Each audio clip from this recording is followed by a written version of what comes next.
They said he'd be a monster, a rough, violent man who'd break her spirit like wild horses on the frontier. Evelyn Carter stepped off that dusty Montana train in 1875, prepared for cruelty, prepared for survival, prepared for anything except kindness. But when Caleb Morgan looked into her frightened eyes and spoke 7 impossible words, "I'll be kind to you, I promise," everything she believed about her fate shattered. This is their story. Stay until the end and comment what city you're watching from so I can see how far this journey has traveled. The Boston rain fell in sheets that October morning, drumming against the train station's tin roof like 1,000 urgent fingers tapping out a warning Evelyn Carter couldn't ignore. She stood on platform 7 with a worn leather suitcase at her feet and a letter clutched so tightly in her gloved hands that the paper had gone soft with moisture and desperation. Around her, the station bustled with life. Businessmen in top hats rushing toward their futures, families embracing, lovers stealing kisses behind pillars. But Evelyn felt utterly alone, a ghost already, haunting the edges of a life that no longer belonged to her. The letter had arrived 3 weeks ago, delivered by her father's attorney with the cold efficiency of a death sentence. The words were burned into her memory now, each one a brand. "Your passage has been arranged. You will marry Mr. Caleb Morgan of Silver Creek, Montana Territory. The agreement is finalized. Your father's debts are settled. You leave October 15th. No courtship, no choice, just transaction." Evelyn's mother had pulled her aside the night before departure, her once beautiful face now haggard from years of bearing her own husband's cruelty. In the dim gaslight of Evelyn's childhood bedroom, stripped now of all its girlish treasures to pay creditors, her mother had gripped her shoulders with surprising strength. "Listen to me, Evelyn. Listen carefully." Her mother's voice had been urgent, desperate. "Men on the frontier are not like the gentlemen in our parlors. They're rough, hard, violent.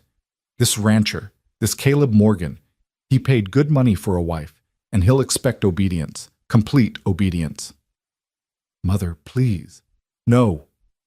Her mother's fingers had dug deeper. "You must understand. Submit to everything. Fight nothing. When he raises his voice, lower yours. When he raises his hand—" She'd stopped, and in that pause, Evelyn had seen decades of her mother's own suffering flash across her features. "When he raises his hand, you endure. You survive. That's all women like us can do. Survive." Now, standing in the rain with that warning echoing in her mind, Evelyn watched the great locomotive hiss and steam before her, like a mechanical dragon preparing to carry her to some distant, terrible fate. The conductor called for boarding, his voice barely audible above the storm and the chaos of the station. She didn't want to move. Her feet felt rooted to the platform, her body's last rebellion against a future she couldn't control. But what choice did she have? Return to her father's house, where creditors circled like vultures? Where her own father had looked at her not as a daughter, but as a commodity, a thing to be sold to settle his gambling debts and failed investments? Miss, you boarding or not?" The conductor appeared at her elbow, impatient. Evelyn picked up her suitcase, so light, containing all that remained of her 22 years, and climbed aboard. The journey west took 7 days, each one carrying her farther from everything she'd ever known. The train rattled through Pennsylvania's rolling hills, across Ohio's farmlands, into the great sprawling prairie that seemed to stretch forever beneath an endless sky. With each mile, the landscape grew wilder, less tamed, less civilized. The passengers changed too.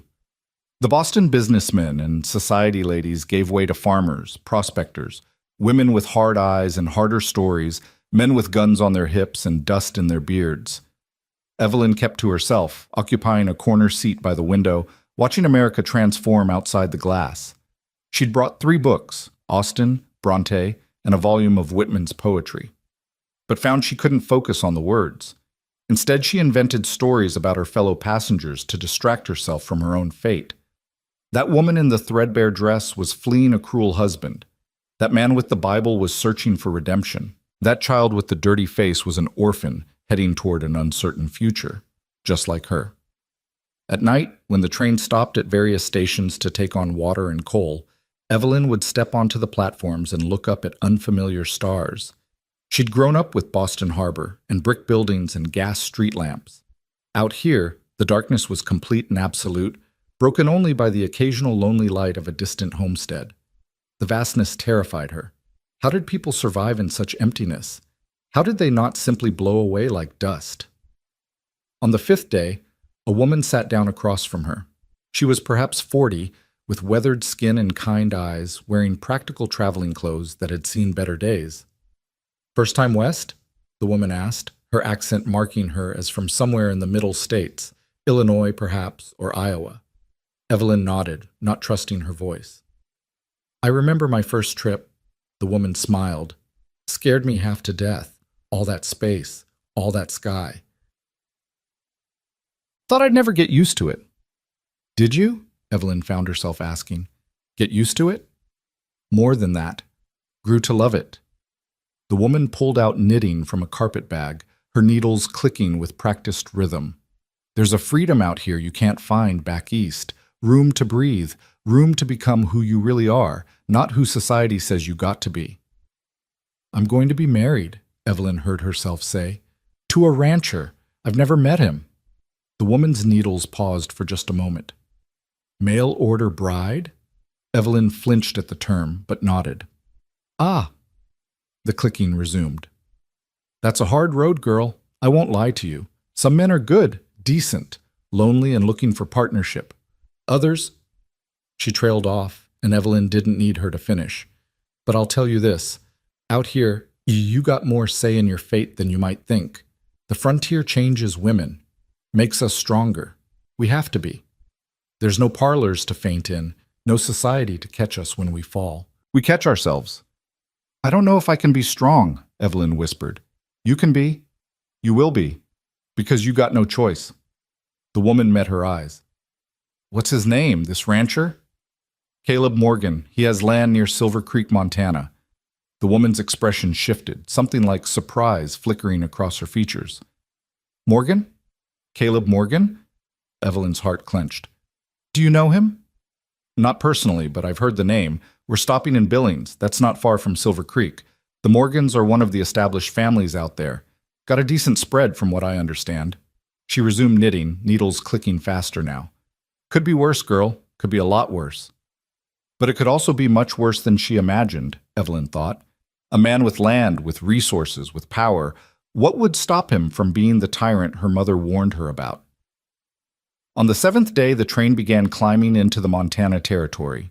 The landscape transformed again, mountains rising in the distance, their peaks already dusted with early snow. The air that blew through the train windows was sharp and clean, so different from Boston's coal smoke and harbor brine. Pine forests replaced the endless prairie. Rivers ran clear and fast, cutting through ancient rock. Despite her fear, Evelyn felt something stir inside her, a tiny, fragile spark of something that might have been wonder. It was beautiful, this wild land. Terrifying, but beautiful.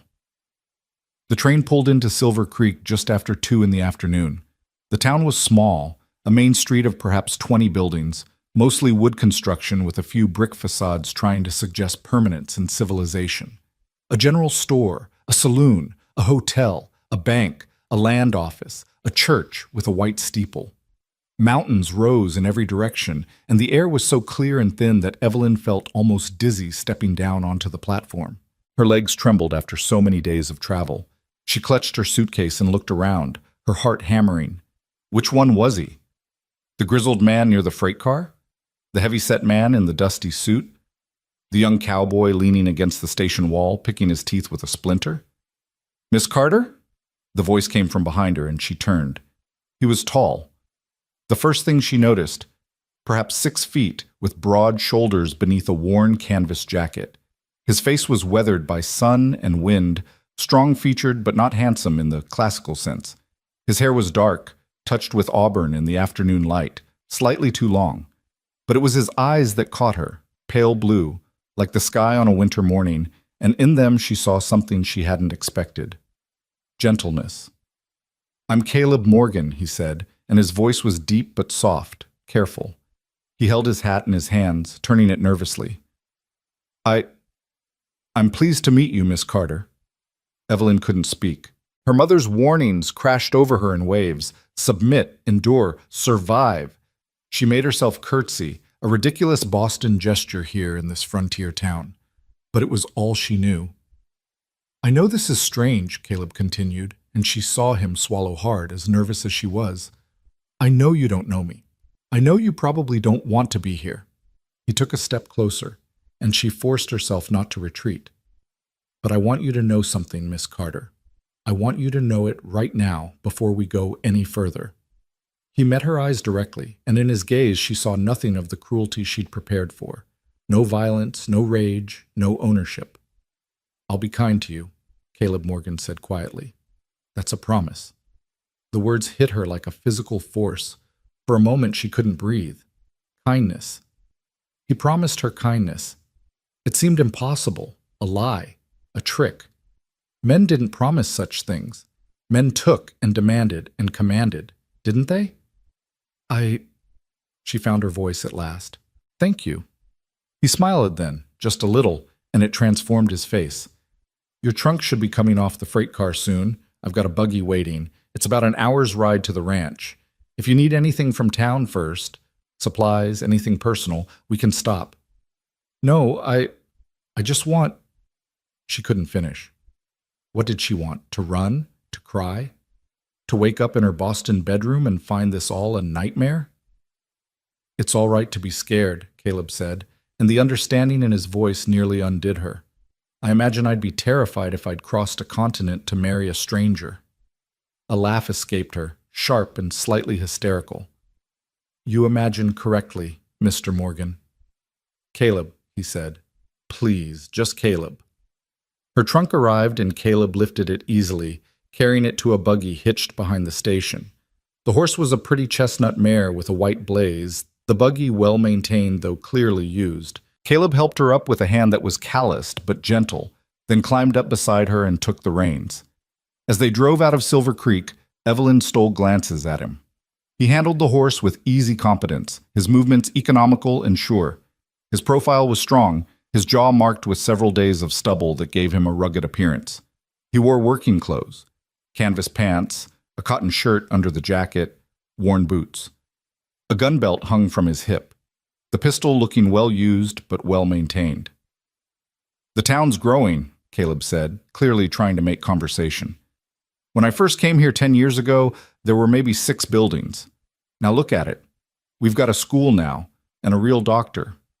Railroad changed everything. How long have you had your ranch? Evelyn asked, her voice barely above a whisper. 7 years. My father died when I was 19, left me a small inheritance.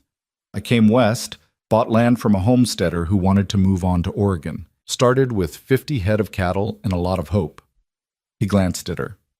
Now I've got 300 head, good water rights, and 1,500 acres of decent grazing land. That sounds successful.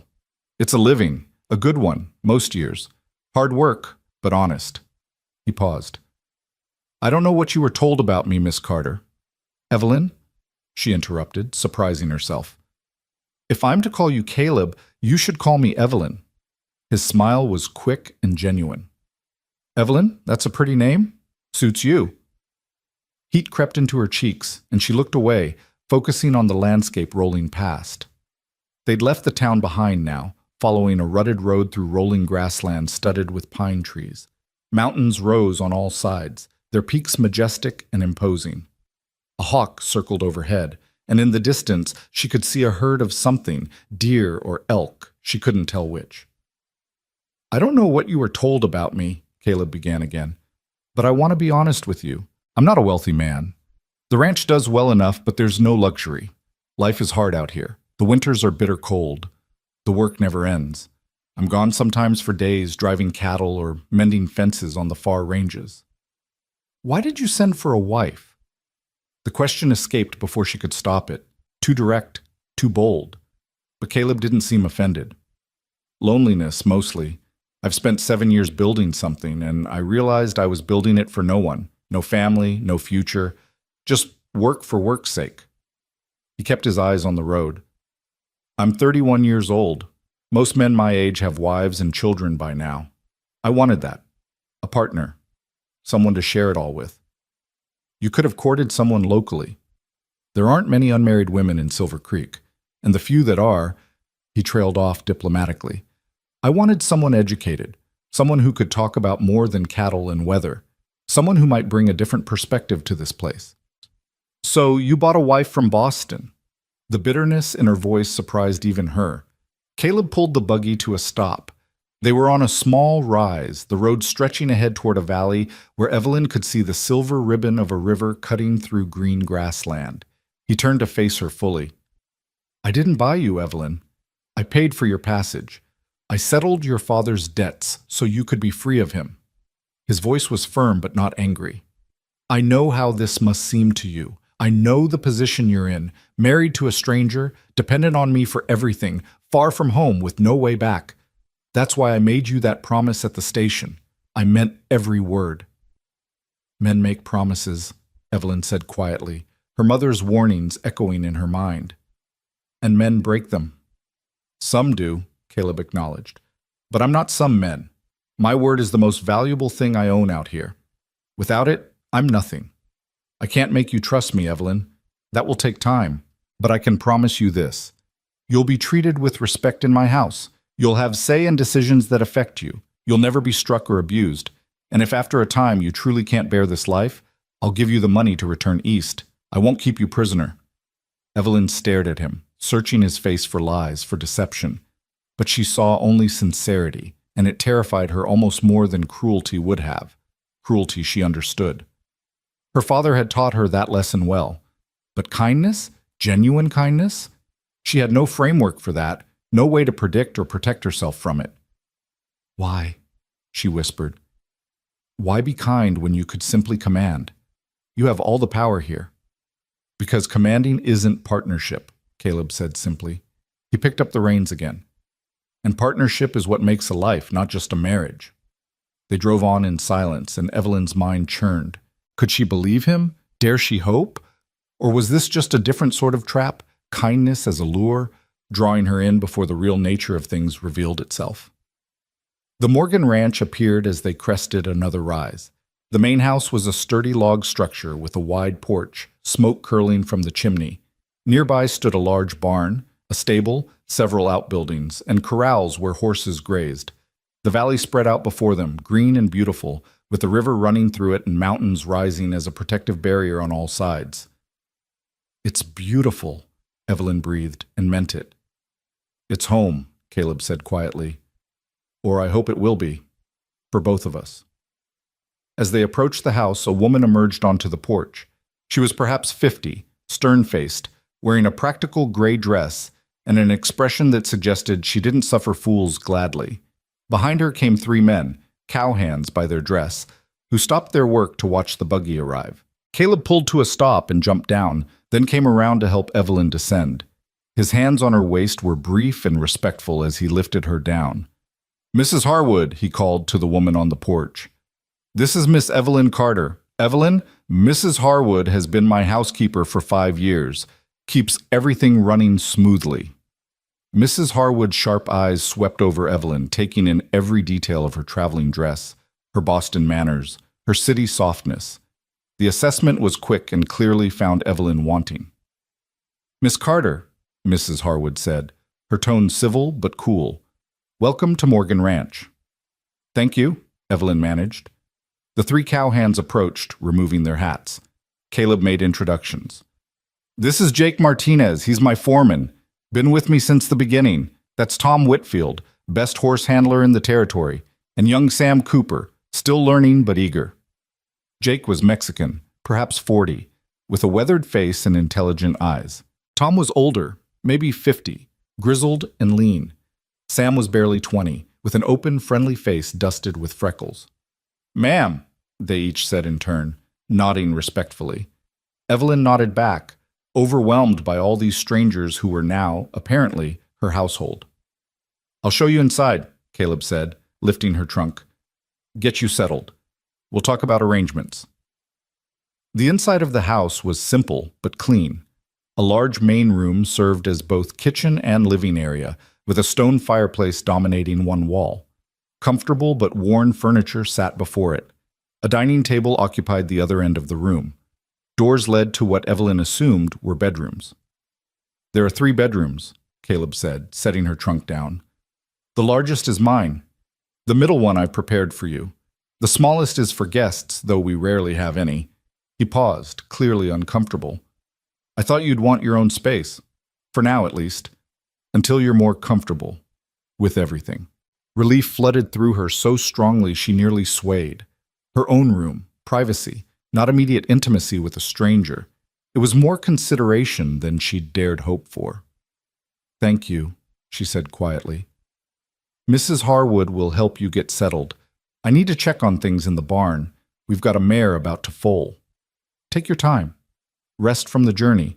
Supper's at 6, but if you're not ready to join us, Mrs. Harwood can bring you something in your room.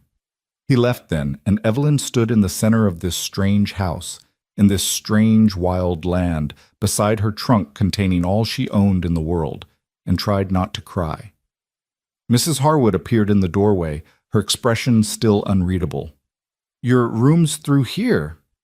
Evelyn followed her into a bedroom that was small but adequate. A bed with a simple quilt, a dresser, a washstand with pitcher and basin, a window looking out toward the mountains. No luxury, as Caleb had warned, but clean and functional. Mr. Morgan's had me preparing this room for 3 weeks, Mrs. Harwood said, opening the curtains. Wanted it ready. He's been particular about it. Wanted to make sure you'd be comfortable. It's very nice, Evelyn said carefully. Mrs. Harwood turned to face her, and her expression had softened just slightly. I'll be honest with you, Miss Carter.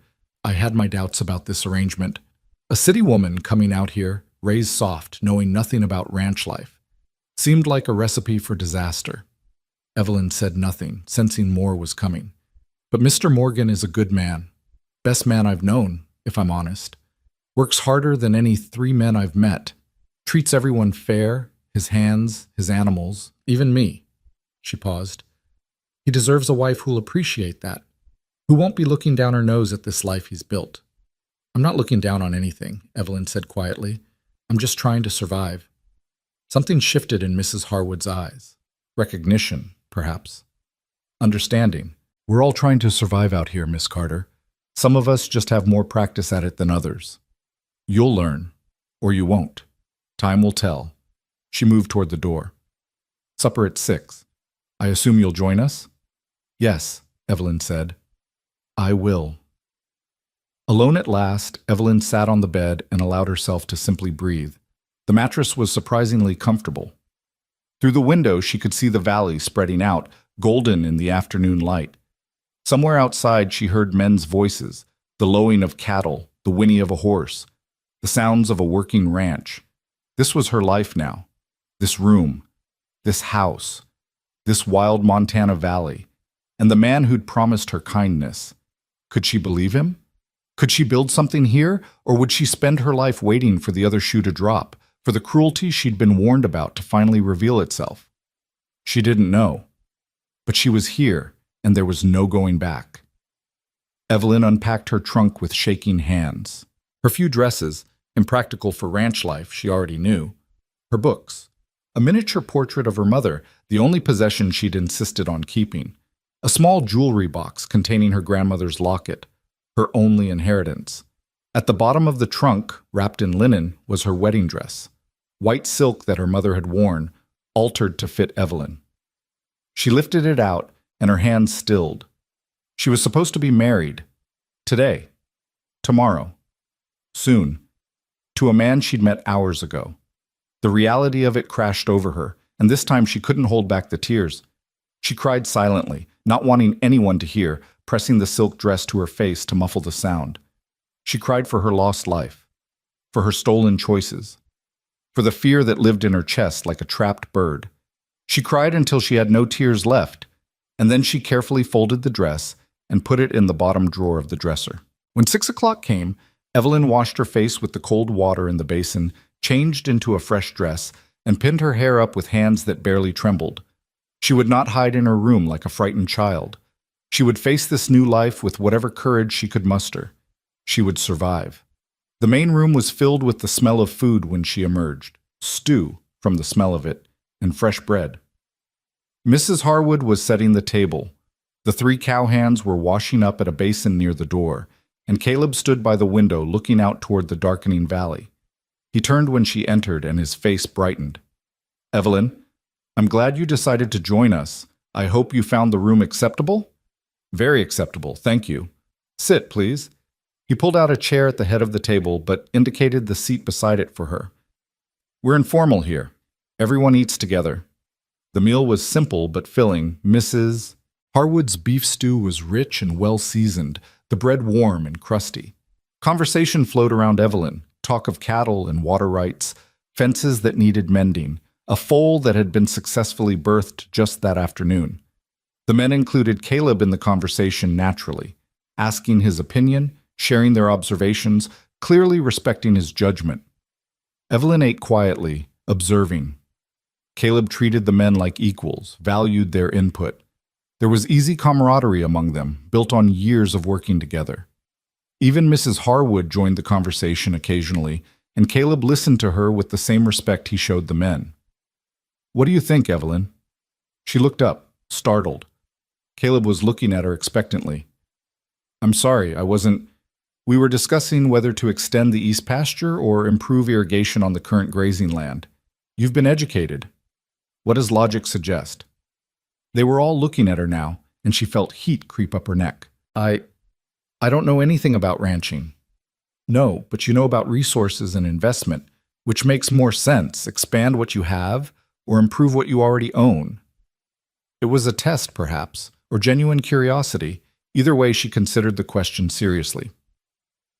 "I would think improvement of existing resources would be more sustainable than constant expansion. Expansion requires more labor, more maintenance, more everything.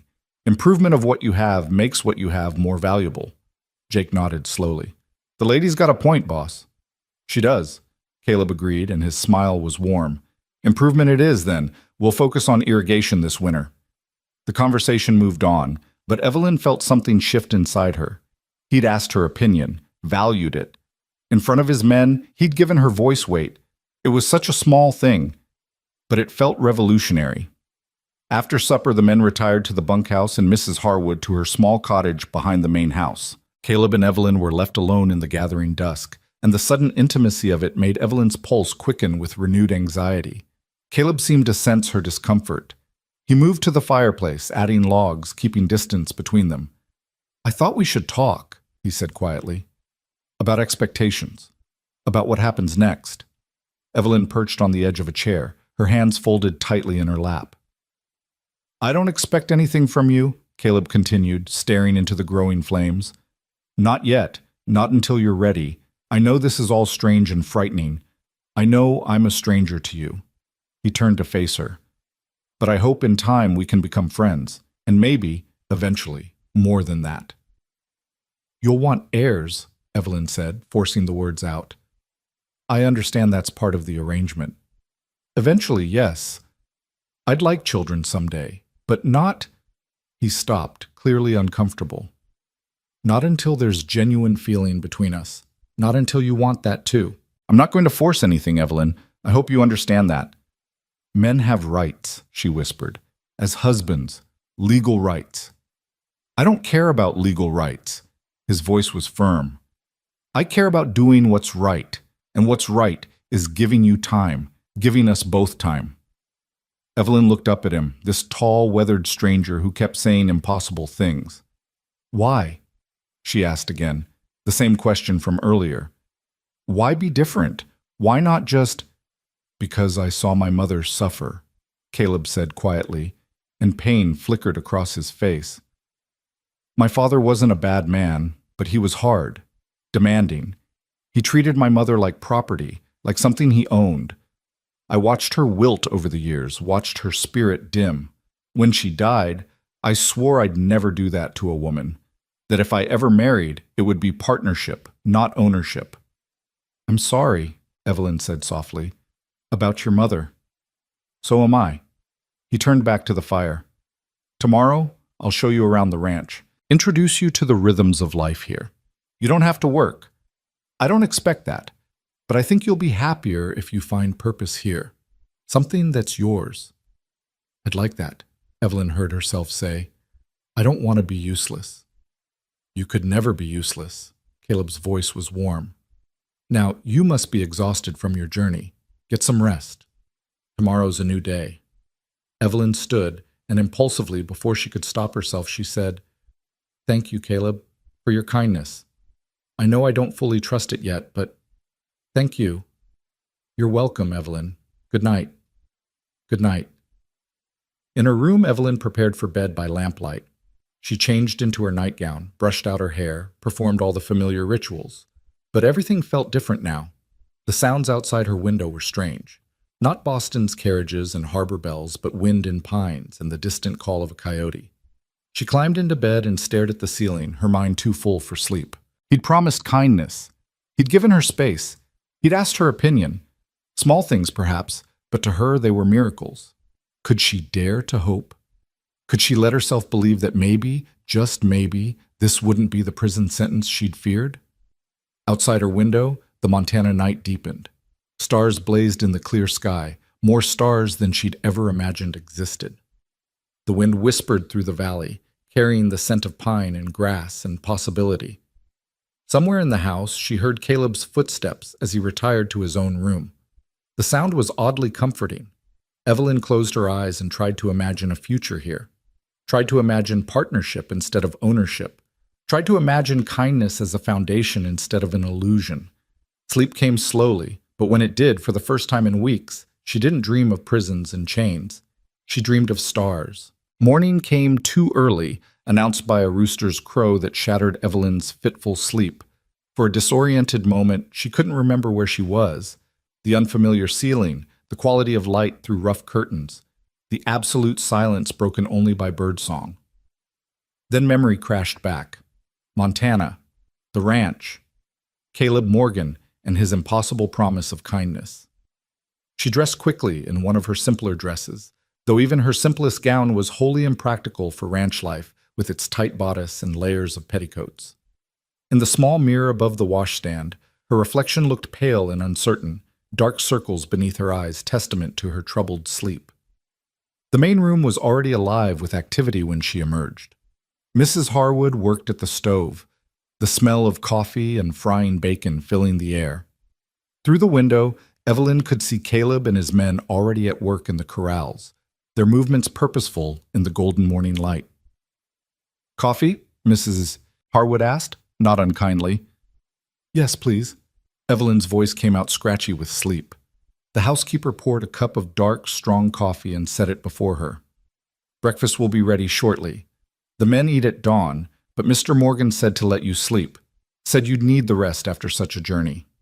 Evelyn wrapped her hands around the warm cup, grateful for something to hold. "That was kind of him." "Kindness is his nature," Mrs. Harwood said, cracking eggs into a skillet. "Though I expect you'll need to see it to believe it, coming from where you came from." "You know about Boston? About why I'm here?" "I know enough. Know your father sold you to settle debts. Know you had no choice in the matter." Mrs. Harwood flipped the eggs with practiced efficiency. "Know Mr. Morgan paid more than he should have because he wanted to free you from a bad situation, not create a new one." Evelyn stared into her coffee, emotions warring inside her. Gratitude mixed with resentment, grateful for Caleb's intentions, resentful that she'd needed saving at all, that she'd been treated as property by the man who should have protected her. "He could have gotten a wife for less," Mrs. Harwood continued. "Could have found some desperate widow or orphaned girl who'd have jumped at the chance for security. Instead, he specifically looked for someone educated, someone trapped by circumstance rather than poverty. Said he wanted someone who'd be his equal, not his servant." "Why are you telling me this?" Evelyn asked quietly. Mrs. Harwood set a plate of eggs, bacon, and fresh bread before her. "Because I see you waiting for the other shoe to drop, see you bracing for cruelty. And I'm telling you straight, it won't come. Not from Mr. Morgan. He's been nothing but decent to me since my husband died and left me with nothing. Gave me work, gave me respect, never once tried to take advantage, though God knows he could have." She met Evelyn's eyes directly. "What I'm saying is you can trust him, but that's something you'll have to learn for yourself." The door opened and Caleb entered, bringing with him the smell of horses and hay and morning air. His face was already dusty from work, his shirt sleeves rolled up, revealing tanned, muscular forearms. "Good morning," he said, smiling at Evelyn. I hope you slept well? Well enough, thank you. He poured himself coffee and sat across from her at the table, easy and comfortable in his own space.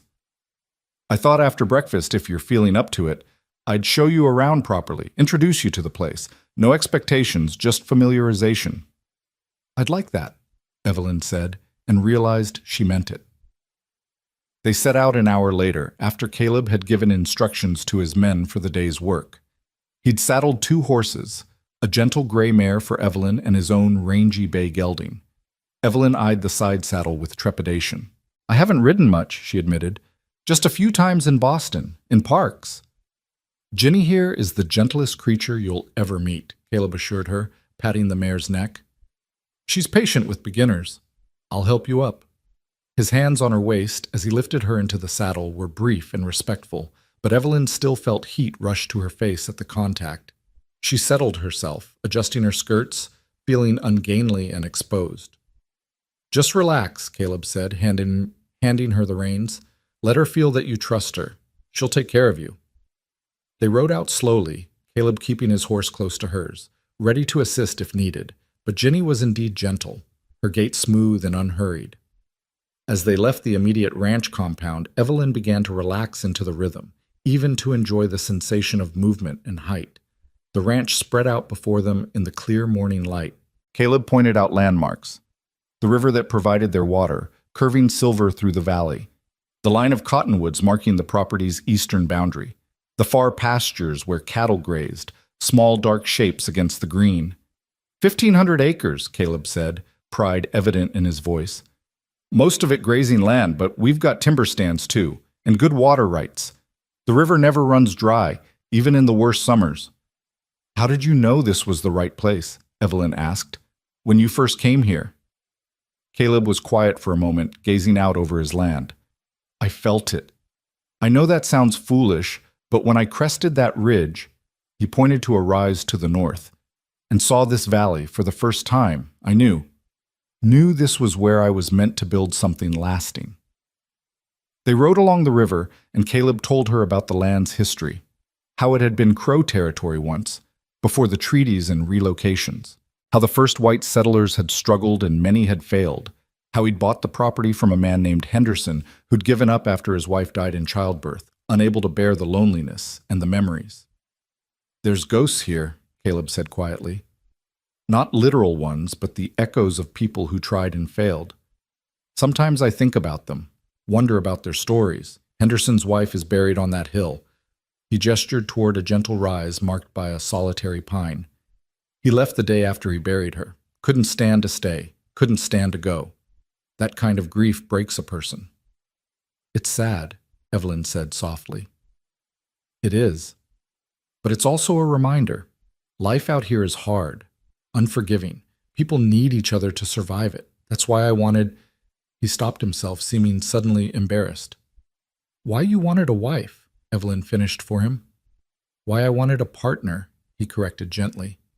Someone to share both the burdens and the beauty.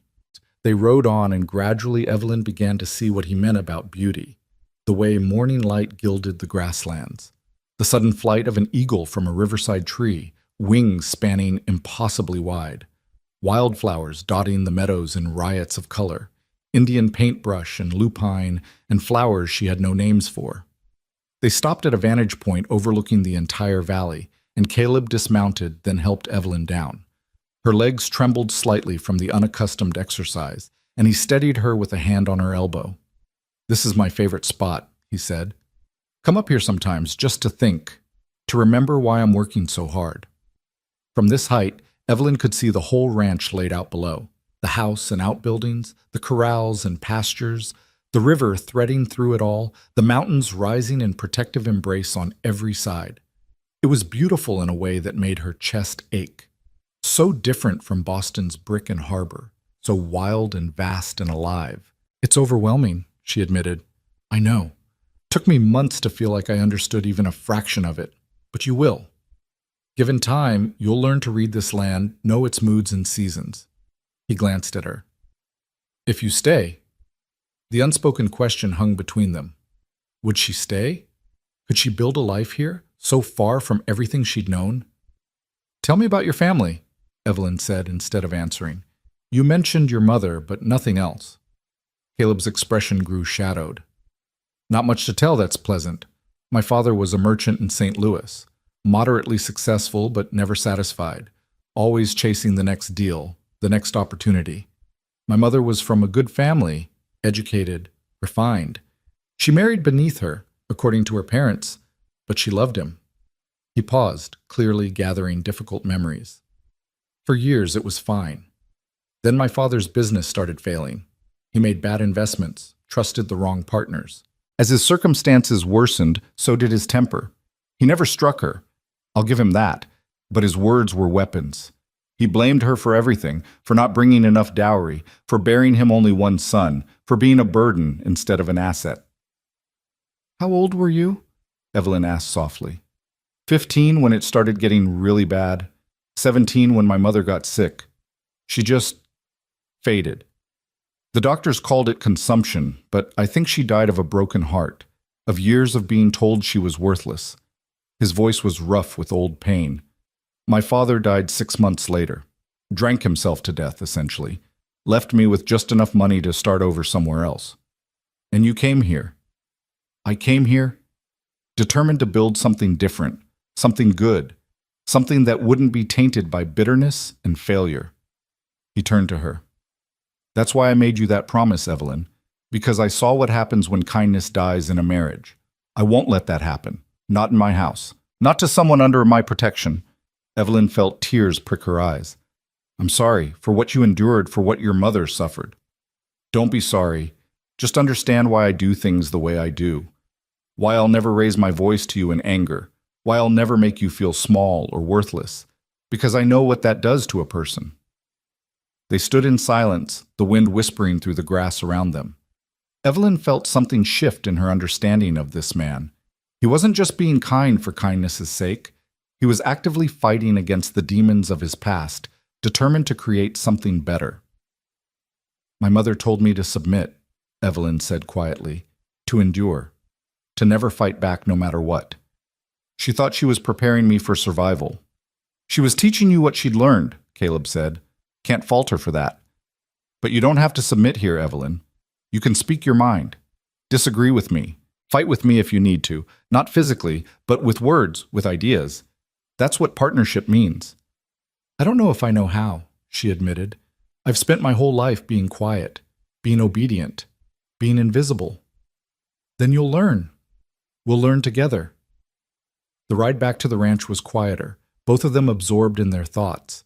As they approached the barn, Evelyn saw a rider coming up the road from town, a tall man on a black horse moving fast.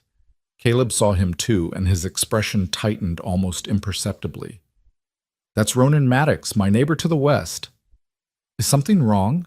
Evelyn asked, sensing tension in Caleb's suddenly rigid posture. Maddox has been trying to buy my water rights for 2 years. I've refused. He doesn't take refusal well. They reached the barn as Maddox pulled his horse to a stop. He was an imposing figure, taller even than Caleb, with iron-gray hair and a face that might have been handsome if not for the hardness in his eyes.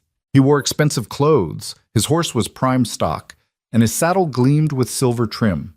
Everything about him spoke of wealth and power. Morgan, he said, not bothering with pleasantries.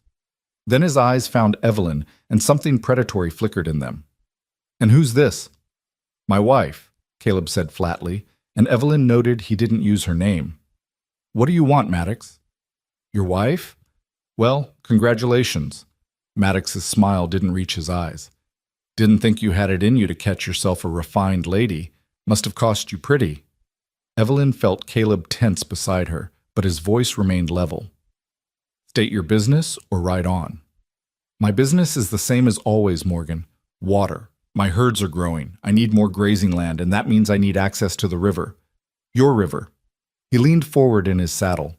I'm prepared to offer you $3,000 for the water rights to your eastern sections. And I'm prepared to refuse, same as the last 5 times you've asked. That's not wise, Morgan. I'm being generous here. You're being greedy. You've got your own water sources. They're just not as convenient as mine. Maddox's expression darkened. Everything changes, Morgan. Circumstances change. A man with a wife now has more to protect, more to lose, might make him more reasonable. It was a threat, thinly veiled but unmistakable. Evelyn felt ice slide down her spine. This was the sort of man she understood, the sort who used power to intimidate, who saw others as obstacles to be removed. "My circumstances haven't changed my answer," Caleb said coldly. "Now get off my land." For a moment, Maddox just stared at him, and the tension was thick enough to cut. Then he smiled again, that dead smile that held no warmth. "We'll talk again, Morgan, when you're feeling more reasonable, ma'am." He tipped his hat mockingly to Evelyn, wheeled his horse, and galloped away. Caleb watched him go, his jaw tight. Jake and Tom had emerged from the barn during the exchange, and they stood now with hands resting on their guns, ready to back Caleb if needed. "That man is trouble," Jake said quietly. "That man is a problem that's getting worse," Caleb agreed. "Tom, I want someone watching the eastern fence line from now on. He's got men who aren't above cutting wire or running off stock." "You think he'd go that far?" Evelyn asked. Caleb turned to her, and she saw worry in his eyes. "Maddox thinks this whole valley should be his. He's got the biggest spread, the most money, the most influence in town. The only thing he doesn't have is my water rights, and it eats at him. He's not a man who accepts limitations." "What will you do?" "What I've been doing. Hold my ground, protect what's mine." He glanced at her. "I'm sorry you had to see that. Sorry you're now part of this situation." "But I'm your wife," Evelyn said, surprising herself with the firmness in her voice. "That makes it my situation too." Something warm flickered in Caleb's eyes. "So it does. Come on, let's get these horses settled. You did well today, by the way. Real well for your first long ride." The rest of the day passed in a rhythm Evelyn was beginning to recognize. The men worked, mending fences, checking cattle, training horses. Mrs. Harwood managed the house with quiet efficiency, and Evelyn tried to find her place in it all, helping where she could, learning the patterns of ranch life. That evening, after supper, Caleb pulled out maps and ledgers, spreading them across the dining table. "Come look at this," he said to Evelyn. "I want to show you something." She came to stand beside him, looking down at the hand-drawn map of the property. He'd marked everything: fence lines, water sources, grazing rotations, timber stands. "This is the eastern section Maddox wants," Caleb said, pointing to an area along the river. "It's the best grazing land I have. If I sold the water rights, his cattle would overgraze it within 2 years. The land would be ruined, the river polluted. It's not just about keeping something from him, it's about protecting the land itself." "So it's about stewardship," Evelyn said, understanding. "Exactly. This land will be here long after I'm gone. I want to leave it better than I found it, not stripped bare for short-term profit." He looked at her. "That's why I can't sell to him. Why I won't, no matter what pressure he applies." "What kind of pressure can he apply?" Caleb was quiet for a moment. "He's got influence in town. Sits on the bank board, has the sheriff in his pocket. He could make things difficult, deny me credit, interfere with shipping my cattle, turn a blind eye if things happen on my property. That's not legal. Legality means different things out here. We're still frontier, Evelyn, civilized veneer over something much rawer. Men like Maddox make their own rules when they can get away with it." Evelyn studied the maps, tracing the river's course with her finger. "What about allies? Are there other ranchers who feel the same way? Who might stand with you against Maddox?" Caleb looked at her with something like surprise. "There are a few, smaller operations like mine, but they're scattered and most are afraid of Maddox. Fear is understandable, but there's strength in numbers." Evelyn's education was finally useful for something. If you could organize them, present a united front, Maddox would have a harder time picking you off one by one. "You've got a strategic mind," Caleb said, impressed. "I had tutors in history and philosophy. Strategy was part of both." She felt a small surge of pride that her education, so often dismissed as ornamental, might actually be valuable here. "Then I'll want your help," Caleb said decisively. "I've been fighting this alone, but you're right. Time to build alliances." They worked late into the evening, and Evelyn felt something unexpected blooming inside her. Purpose. Usefulness. She wasn't just a burden or an ornament here. She could contribute. Her mind, her education, her perspective were valued. When they finally retired for the night, Caleb paused outside her bedroom door. "Thank you," he said quietly, "for today, for listening, for offering ideas. It means more than you might think." "Thank you for including me," Evelyn replied, "for treating my thoughts as valuable." "They are valuable. You are valuable." He smiled, that gentle smile that transformed his weathered face. "Sleep well, Evelyn." "You too, Caleb." In her room, Evelyn prepared for bed with a lighter heart than she'd had since leaving Boston. The day had been full: the ride, the confrontation with Maddox, the strategy session with Caleb. But more than that, it had been full of small kindnesses. Caleb's patience teaching her to ride, his openness about his past, his genuine interest in her ideas. Maybe, she thought as she climbed into bed, maybe her mother had been wrong. Maybe not all men were tyrants waiting to reveal their cruelty. Maybe some, like Caleb, were exactly what they appeared to be. It was a dangerous hope, but it was hope nonetheless. The next few days fell into a pattern. Mornings found Evelyn riding out with Caleb, learning the land, meeting the cattle, understanding the rhythms of the ranch. Afternoons she spent with Mrs. Harwood, learning practical skills, how to preserve food, how to manage supplies, how to treat common injuries and illnesses. Evenings were for planning and discussion, Caleb teaching her about ranch management while she offered perspectives from her education. On the fourth day, Caleb announced they'd be riding into town. "We need supplies, and I want to introduce you to people. Let them know you're here, that you're my wife." Evelyn dressed carefully in her best day dress, aware that she'd be on display, that judgments would be made. The ride into Silver Creek took an hour, and Caleb filled the time with stories about the town's residents, who was fair, who was trouble, who could be trusted. "The doctor is Seth Richardson. Good man, knows his business. The banker is Walter Spence, Maddox's friend, so be careful around him. The general store is run by Martha and Henry Chen. They came from San Francisco 5 years ago, faced a lot of prejudice at first, but they proved themselves valuable to the community." Silver Creek was busy when they arrived, the main street full of wagons and horses and people going about their business. Caleb helped Evelyn down from the buggy and offered his arm. They walked together down the boardwalk, and Evelyn felt eyes on her, curious, assessing, judging. Their first stop was the general store. The Chens were a middle-aged couple, warm and welcoming despite the initial wariness in their eyes when they saw Evelyn's fine clothes. "Mr. Morgan," Martha Chen said, smiling. "Good to see you, and this must be the wife we've heard about." "This is Evelyn," Caleb said proudly. "Evelyn, Martha, and Henry Chen, best storekeepers in the territory." "Pleased to meet you," Evelyn said, offering her hand. Martha shook it, her grip firm. "Welcome to Silver Creek, Mrs. Morgan. I hope you'll be happy here." "I hope so too," Evelyn said honestly. They spent an hour in the store, Caleb consulting with Evelyn about supplies, asking her preferences, treating the mundane task of shopping as a joint decision rather than a chore to be hurried through. Evelyn found herself relaxing, even enjoying the normalcy of it. As they were loading their purchases into the buggy, a woman approached. She was perhaps 60, impeccably dressed, with sharp eyes and an assessing expression. "Caleb Morgan," she said, her voice carrying authority. "Introduce me to your bride." "Mrs. Thornton," Caleb said with genuine warmth. "Evelyn, this is Eleanor Thornton. She runs the school here and is the closest thing Silver Creek has to a civic leader. Mrs. Morgan."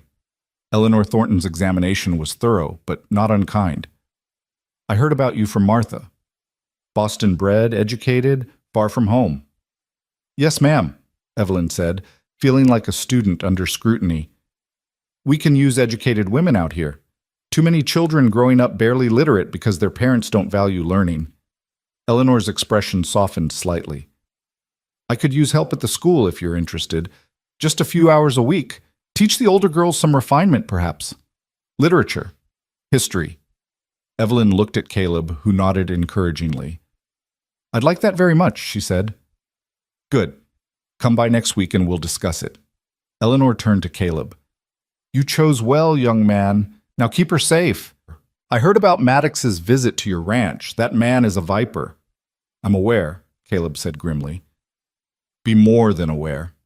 Be vigilant." Eleanor's voice dropped.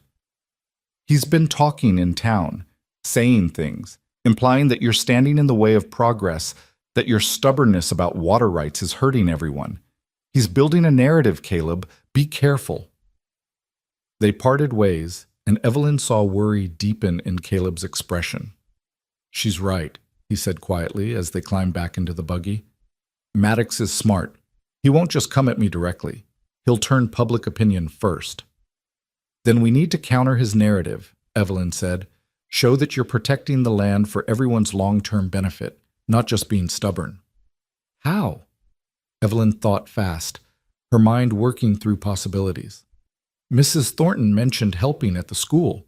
What if we did more? What if we made the ranch a resource for the community? Offered to teach better land management practices? Shared your success with smaller ranchers? Made it clear that your water rights protect not just your land, but the whole valley's future? Caleb stared at her. That's brilliant. Turn his greed into my stewardship. Make it about community versus individual profit. Exactly. He impulsively took her hand, squeezed it. I knew you were smart. I knew you'd be an asset. But Evelyn, you're more than that. You're... He trailed off, seeming suddenly aware of the intimacy of holding her hand. He released it, but gently. Sorry, I didn't mean to presume. It's all right, Evelyn said softly, and meant it. His touch hadn't felt threatening. It had felt warm, genuine. They drove back to the ranch in companionable silence, and Evelyn realized that for the first time since leaving Boston, she felt something like contentment. She had purpose here, value, and maybe, just maybe, she was beginning to feel like she had a partner. That night, Caleb called a meeting with his men. They gathered in the barn, and Caleb laid out the situation with Maddox, explaining the growing threat. We need to be prepared, he said seriously. I don't think Maddox will resort to violence right away. He's too smart for that. Doesn't want to risk his reputation. But he'll probe our defenses, test us. We need to be vigilant. I can ride fence every night, Jake offered. Make sure nobody's cutting wire or running off stock. I'll take the day shifts, Tom added. Young Sam spoke up, his voice uncertain but determined. I'm not much in a fight, boss, but I can watch. I'm good at watching. Nothing gets past me. Good, Caleb said. We'll set up a rotation, and Evelyn, he turned to her, and all the men turned too, has suggested we start building alliances with other small ranchers. Make this about more than just us versus Maddox. The men nodded approvingly, and Evelyn felt a surge of pride that they respected Caleb's respect for her ideas. The meeting broke up, but Jake lingered. Boss, can I speak plain? Always. Mrs. Morgan being here changes things, makes you a target in a different way. Maddox is the kind of man who will use any leverage he can find. Jake's expression was troubled. Just saying, watch her close. Don't let her ride out alone. Maddox has men who aren't particular about honor. Caleb's face went hard. I know. I've been thinking the same thing. He looked at Evelyn. No more riding alone. Anywhere. One of us goes with you. Always.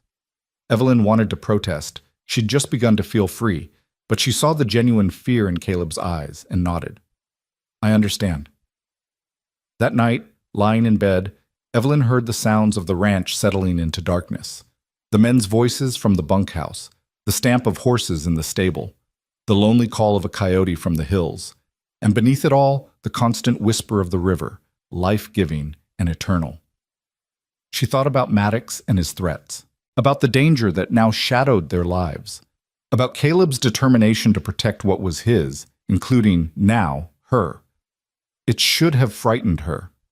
And part of her was frightened, but another part, a part she was just beginning to discover, felt something else entirely. She felt ready to fight. The readiness to fight that Evelyn had discovered within herself was tested sooner than she'd anticipated. 3 days after their trip to town, she woke before dawn to the sound of shouting and the thunder of hooves. She threw on a robe and rushed to the window, her heart pounding, and saw Caleb and his men racing toward the eastern pastures, silhouetted against the pre-dawn gray. Mrs. Harwood appeared in her doorway, already dressed, her face grim. Trouble with the cattle. Get dressed proper, girl. We might be needed. Evelyn dressed with shaking hands, pulling on the most practical dress she owned, though even that felt absurdly restrictive for whatever emergency awaited. By the time she reached the main room, Mrs. Harwood had coffee ready and was packing supplies into saddlebags with the efficiency of long practice. "What's happening?" Evelyn asked. "Won't know until the men get back, but if I had to guess, someone's been at the herd. Maddox's work most likely, though proving it's another matter." They waited as the sun rose, painting the valley in shades of gold and amber that seemed cruelly beautiful given the tension coiling in Evelyn's stomach. An hour passed. 2. Finally, riders appeared on the ridge, Caleb and his men returning, and even from a distance Evelyn could see the fury in their postures. They rode hard into the yard, and Caleb dismounted with barely controlled violence, his face dark with rage. 20 head, he said, his voice tight. Just gone. And 3 more dead, shot, and left to rot. Maddox? Mrs. Harwood asked. Who else? But the bastard was smart about it. No tracks leading to his property, no witnesses, just dead cattle and missing stock that will probably show up at market in Billings with altered brands. Jake dismounted more slowly, favoring his left side. Blood seeped through his shirt, and Evelyn rushed forward without thinking. You're hurt. Just a graze, ma'am. Found one of Maddox's men still on our property. There was an exchange of gunfire before he got away. Inside, Evelyn said, her voice brooking no argument. She'd been learning from Mrs. Harwood about frontier medicine, and now she was grateful for it. Mrs. Harwood, I'll need hot water and clean cloth. In the house, she worked to clean and bandage Jake's wound while Caleb paced like a caged animal, fury radiating from him in waves. The bullet had indeed only grazed Jake's ribs, but it could have been so much worse. This is war, Tom said quietly, standing by the window as if watching for more attacks. Maddox has declared it, whether we wanted it or not. Then we respond, Caleb said, his voice deadly calm now, which was somehow more frightening than his anger. But we do it smart. We document everything. We ride to the sheriff, file a report, make sure there's a legal record even if the sheriff's in Maddox's pocket. The sheriff won't do anything, Sam said, his young face troubled. Probably not, but we create a paper trail. Evidence. So that when this escalates, and it will, we have documentation of Maddox's aggression. Caleb looked at Evelyn, who was tying off Jake's bandage. You all right? I'm fine. Jake will be fine too, though he needs to rest that side for a few days. No rest, Jake said stubbornly. We're short-handed as it is. You'll rest today at least, Evelyn said firmly. Doctor's orders. You're not a doctor, Jake pointed out, but there was respect in his voice. No, but I'm the closest thing to one right now, and you'll listen to me. Jake looked at Caleb, who nodded. Listen to her. She's right. You're no good to us if you reopen that wound and bleed out. Caleb spent the day in town filing reports and talking to other ranchers. He returned at dusk looking tired and frustrated. The sheriff took my statement but made it clear he won't investigate without more evidence. Said cattle wander off all the time, that the dead ones could have been shot by anyone. As for Jake being shot at, without a witness who can identify the shooter, there's nothing he can do. Convenient, Evelyn said bitterly. Very. Caleb sat heavily at the table, and Evelyn poured him coffee without asking. He took it gratefully, their fingers brushing in the exchange. But I did talk to 3 other small ranchers. They've all had similar problems, missing stock, cut fences, fires of mysterious origin. They're all scared of Maddox, but they're also tired of being victims. I invited them here next week for a meeting. That's good, Evelyn said. That's a start. Maybe. Or maybe I'm just putting more people in danger. He looked at her, and she saw the weight of responsibility in his eyes. Sometimes I wonder if I should just sell to him, take the money, and start over somewhere else. It would be easier. Easier isn't always right, Evelyn said quietly. She surprised herself by reaching out, putting her hand over his on the table. You're fighting for something that matters, for the land, for the principle that bullies shouldn't win. That means something, Caleb. He turned his hand under hers, gripping her fingers. When did you get so brave? I don't feel brave. I feel terrified. But I've decided that fear isn't a good enough reason to give up. They sat like that for a long moment, hands clasped, drawing strength from each other. Then Mrs. Harwood bustled in with supper, and the moment broke, but something had shifted between them. Something deeper than partnership. Something that felt dangerously like trust. The following days were tense, everyone waiting for the next attack. Caleb doubled the guard rotations, and nobody rode out alone. Evelyn found herself confined to the immediate ranch compound, and while she understood the necessity, she chafed at the restriction. She'd just begun to feel free, and now she was caged again, albeit in a much larger and more beautiful cage. To occupy herself, she threw herself into preparations for the ranchers' meeting. She helped Caleb draft a proposal for cooperative land management, drew up documents outlining water-sharing agreements, created a framework for mutual defense. Her education in history and philosophy proved invaluable. She understood how alliances were built, how common cause could unite disparate parties. "You should have been a lawyer," Caleb said one evening, reviewing her work with obvious admiration. "This is better than anything I could have drafted." "Women can't be lawyers," Evelyn said without bitterness, just stating fact. "That's a damn shame. You've got a mind for it." The night before the meeting, Evelyn couldn't sleep. She lay in her bed, listening to the house settle, her mind churning with possibilities and fears. What if the other ranchers didn't come? What if they did come but refused to stand together? What if Maddox found out about the meeting and retaliated? A soft knock on her door made her sit up. "Yes?" "It's Caleb. Can I come in? I promise I'm being proper. Just can't sleep and saw your light under the door." "Yes, come in." He entered, fully dressed still, carrying a lamp. In its flickering light, he looked exhausted, shadows deep under his eyes. "I keep thinking about tomorrow, about what happens if this fails." "And what happens if it succeeds?" Evelyn countered. "You can't only imagine failure, Caleb." "Success might be worse. If we actually organize against Maddox, he'll see it as a declaration of war. Things will escalate. People could get hurt. You could get hurt." His voice broke slightly on the last words. Evelyn climbed out of bed, pulling her robe tighter, and crossed to him. "I could get hurt staying silent, too. Maddox won't stop at taking your water rights. Men like him never stop. They keep taking until there's nothing left to take. You know that." "I know, He stopped, struggling with something. "I brought you here promising safety, promising kindness, and instead I've pulled you into a war. You didn't start this war. Maddox did."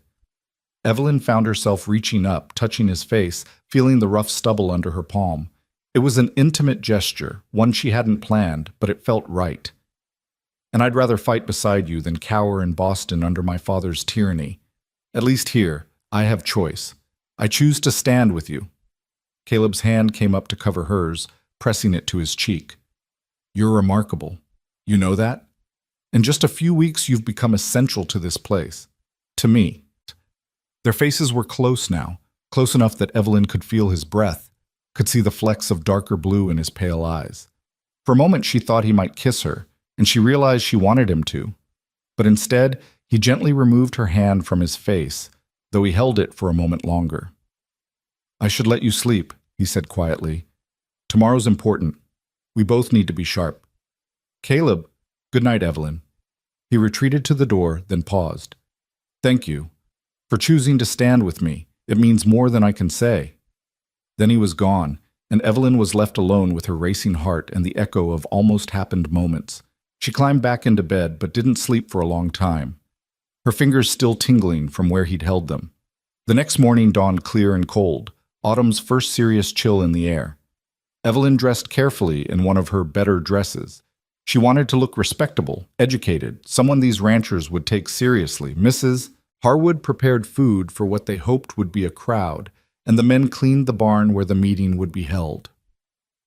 The ranchers began arriving just after noon. First came Thomas Brennan, a weathered Irishman with 3 sons and a failing homestead. Then Margaret Sullivan, a widow who'd been running her late husband's ranch for 2 years with more determination than resources. Others followed, Daniel Ortega with his quiet dignity. "Thank you all for coming," Caleb began. "I know it took courage, knowing that Maddox has eyes everywhere, knowing that being here might make you targets. But I believe we're targets already. We're just alone in our targeting. I want to propose we change that." He laid out the situation clearly.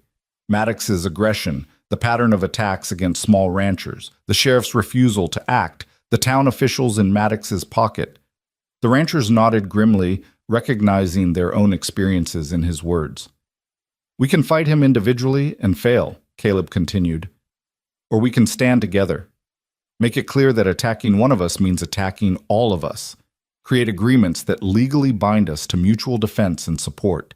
And most importantly, make our case to the territorial governor over the heads of Maddox's local influence. Pretty words, Thomas Brennan said, his Irish accent thick.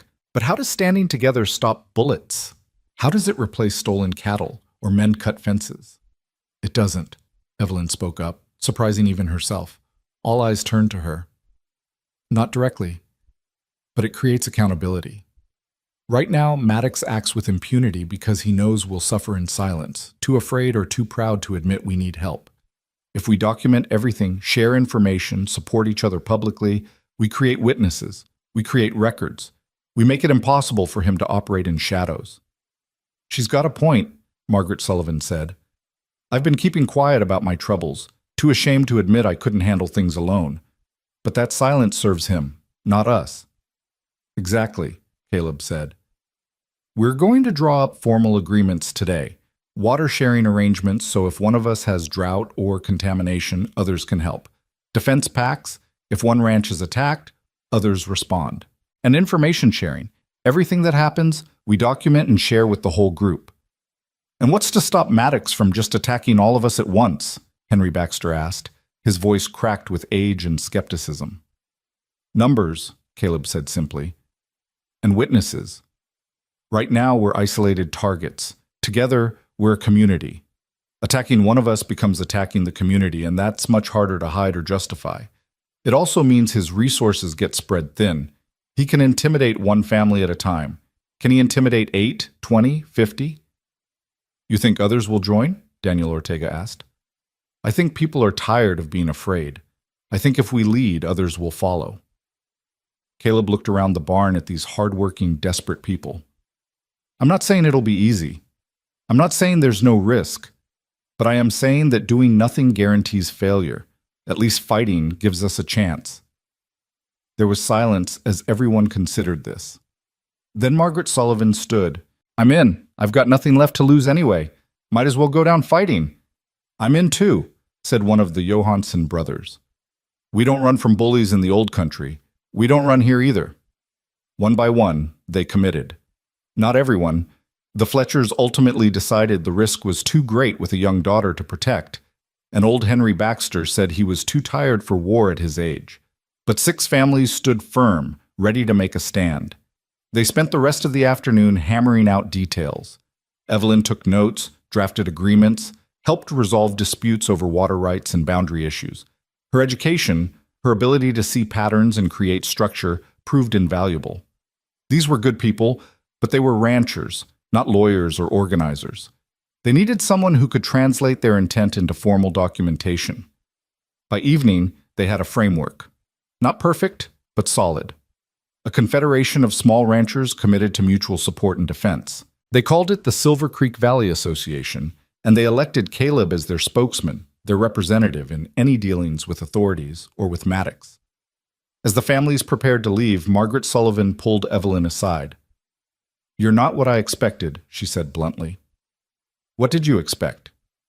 Some fragile city flower who'd wilt at the first harsh wind. Instead, you're standing there drafting legal documents and talking strategy like you were born to it. Margaret's weathered face softened into something like respect. Don't underestimate yourself, Mrs. Morgan. You've got steel in you. You're going to need it. After everyone left, Caleb and Evelyn stood in the yard watching the sun set over the mountains. Exhaustion and elation warring within them. They'd done it. They'd built something real, something that might actually make a difference.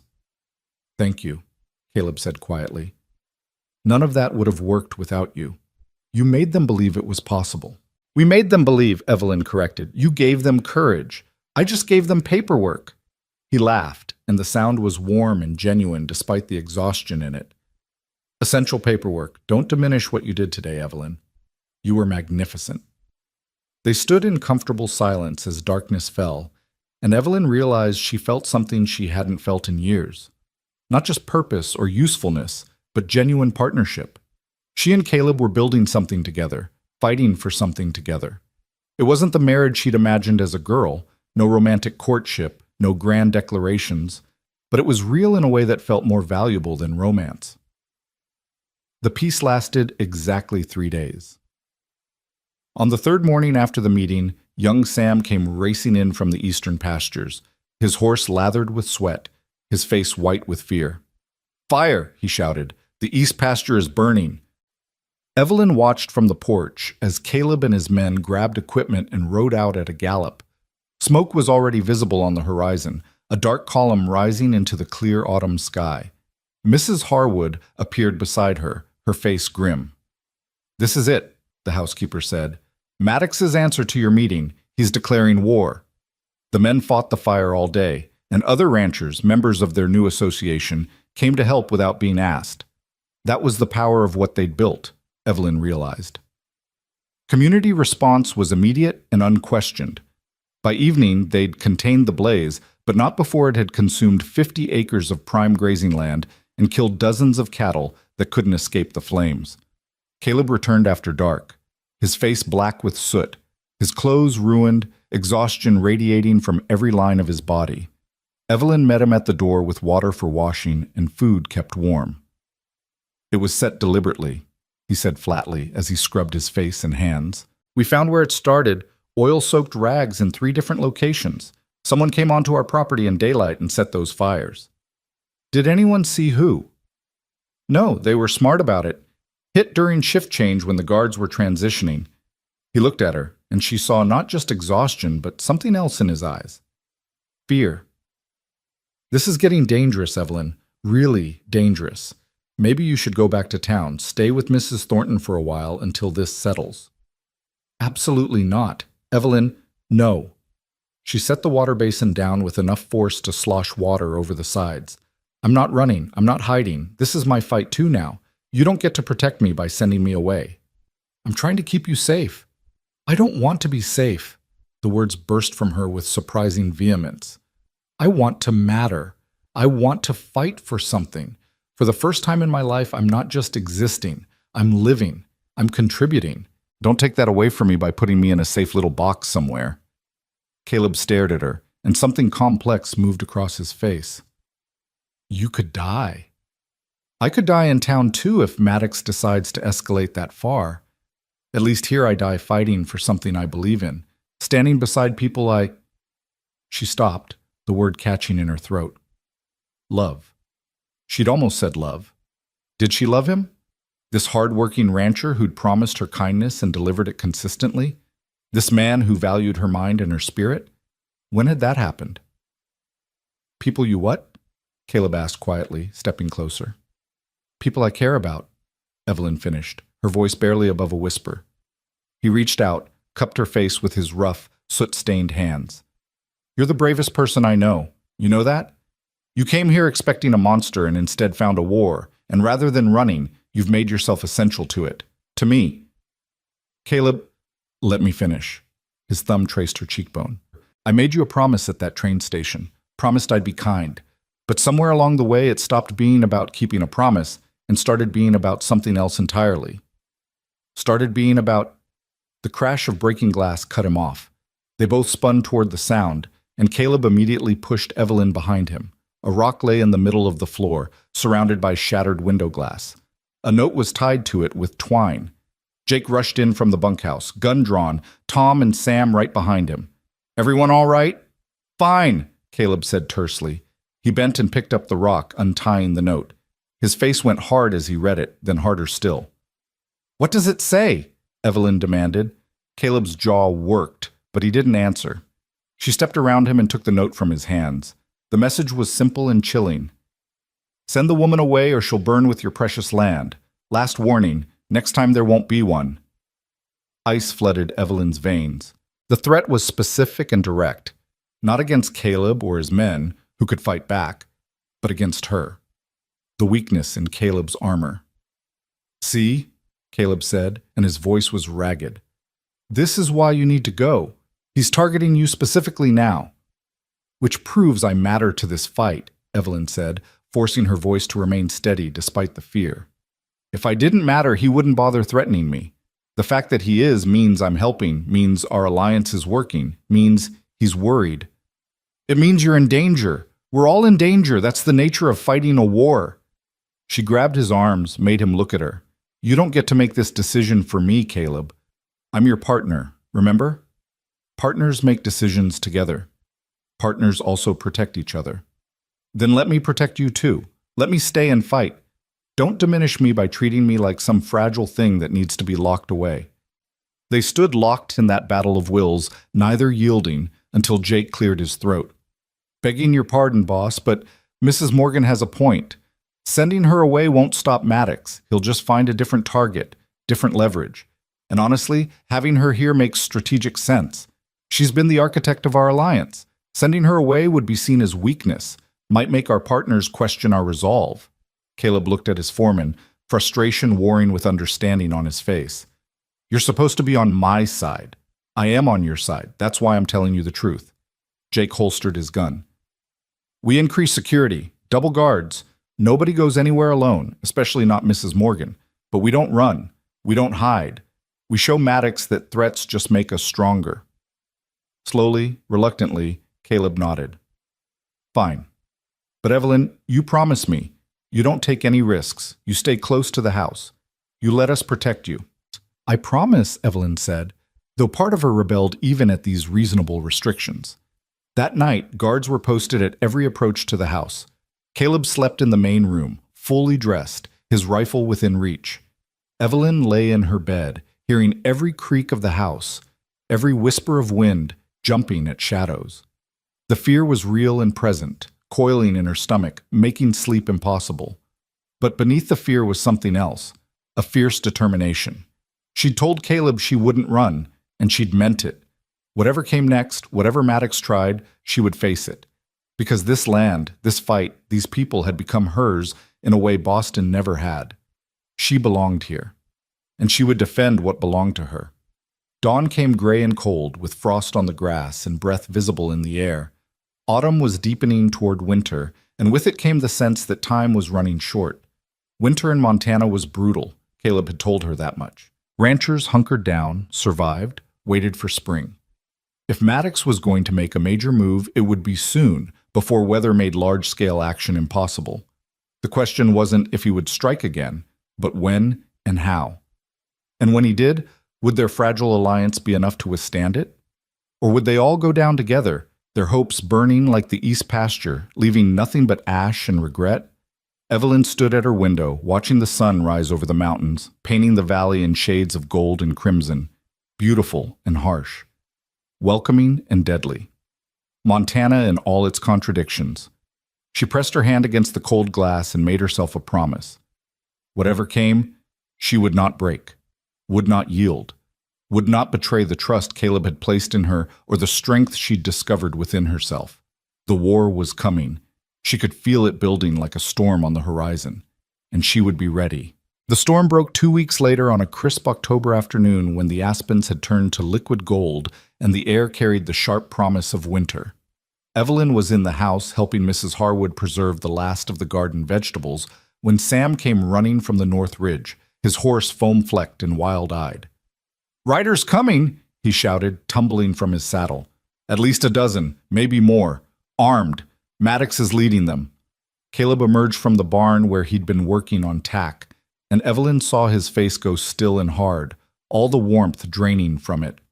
This was the moment they'd been dreading, the inevitable confrontation finally arriving like a death sentence delivered by courier. "Get the women inside," Caleb ordered Jake. "Tom, Sam, get your rifles. We hold the house, and we don't fire first, but we sure as hell fire back if they start something." "I'm not hiding," Evelyn said, stepping out onto the porch despite Mrs. Harwood's protests. Caleb turned to her, and she saw something like anguish flash across his features. "Evelyn, please. This is going to get ugly. I need you safe. And I need to stand with you. He's coming for both of us, Caleb. For what we've built together. I won't let him think he can intimidate me into abandoning you." For a moment she thought he would argue, but then he nodded sharply. "Stay behind me. If shooting starts, you get inside immediately. Promise me." "I promise." The riders appeared over the rise, and even at a distance their intent was clear in the way they rode, in the weapons displayed openly, in the aggressive formation. Maddox led them, tall and imposing on his black stallion, dressed as if for a social call rather than a confrontation. Behind him rode 12 men, rough-looking characters who had gunfighter written all over them. Not ranch hands. Professional muscle. They rode straight up to the house with an arrogance that made Evelyn's blood boil. Caleb stood on the porch steps, rifle held loosely but ready, Jake and Tom flanking him. Young Sam was positioned at the corner of the house with a clear line of sight. It was all terribly civilized and absolutely deadly. Maddox pulled his horse to a stop 20 feet from the porch. His smile was cold and calculating. "Morgan, nice day for a visit." "State your business, Maddox." "My business is simple. I'm here to make you a final offer, $10,000 for your water rights and an additional $5,000 for you to leave this valley entirely. That's generous compensation for a failing ranch." "My ranch isn't failing." "It will be." Maddox's smile widened. "Between the fires, the missing cattle, the unfortunate accidents that keep befalling your property, I'd say your operation has maybe 6 months before you're bankrupt. I'm offering you a way out with your dignity intact." "What you're offering is robbery dressed up as a business transaction," Caleb said coldly. "And my answer is the same as it's always been. No." Maddox's expression hardened. "That's disappointing, Morgan, especially considering your new situation." His eyes moved to Evelyn, and there was something predatory in the gaze that made her skin crawl. A man with a wife has more to think about than just himself. More to protect. More to lose. "You threatening my wife?" Caleb's voice had gone very quiet, very dangerous. "I'm stating facts. This valley can be a dangerous place. Accidents happen, fires start, people get hurt." Maddox leaned forward in his saddle. "But they don't have to. Accept my offer, and you and your pretty wife can start fresh somewhere safer, somewhere civilized, Boston perhaps." Evelyn stepped forward before Caleb could respond, fury overriding caution. "I left Boston to escape men like you, men who think money and intimidation give them the right to take whatever they want. I'm not going back, and my husband isn't selling." Maddox's eyes narrowed. "You should teach your wife to mind her tongue, Morgan. Women who talk too much sometimes find themselves in unfortunate situations. And men who threaten women sometimes find themselves facing consequences they didn't anticipate," Evelyn shot back. "You're not the only one with resources, Mr. Maddox. We have allies now. Other ranchers who are tired of your bullying. You attack us. You attack all of them." "Ah, yes. Your little alliance." Maddox's laugh was genuinely amused. "You think a handful of dirt farmers can stand against me? I own this valley, Mrs. Morgan. I own the bank, the sheriff, half the town council. Your husband has convinced a few desperate fools to make a stand, but all he's done is paint targets on their backs as well as his own." "Then why are you here?" Evelyn demanded, her fear transforming into something like exhilaration. "If we're so insignificant, why bother with threats and offers? Why not just take what you want?" Something flickered in Maddox's eyes, and Evelyn realized she'd struck a nerve. He was here because their alliance had worked, had made him uncertain, had forced him to try negotiation before naked violence. "Last chance, Morgan," Maddox said, his voice dropping the pretense of civility. "Take the money, leave the valley, or what happens next is on your head." "Get off my property," Caleb said flatly. For a long moment, nobody moved. The tension was so thick Evelyn could hardly breathe. Maddox's men had their hands near their guns. Jake and Tom were ready to fire. One wrong word, one sudden movement, and this would turn into a bloodbath. Then Maddox smiled that dead smile and straightened in his saddle. "Have it your way, but remember, Morgan, you chose this. You and your clever little wife." He wheeled his horse. "Let's go, boys. We've got other business to attend to." They rode out, not hurrying, making it clear they weren't afraid or intimidated.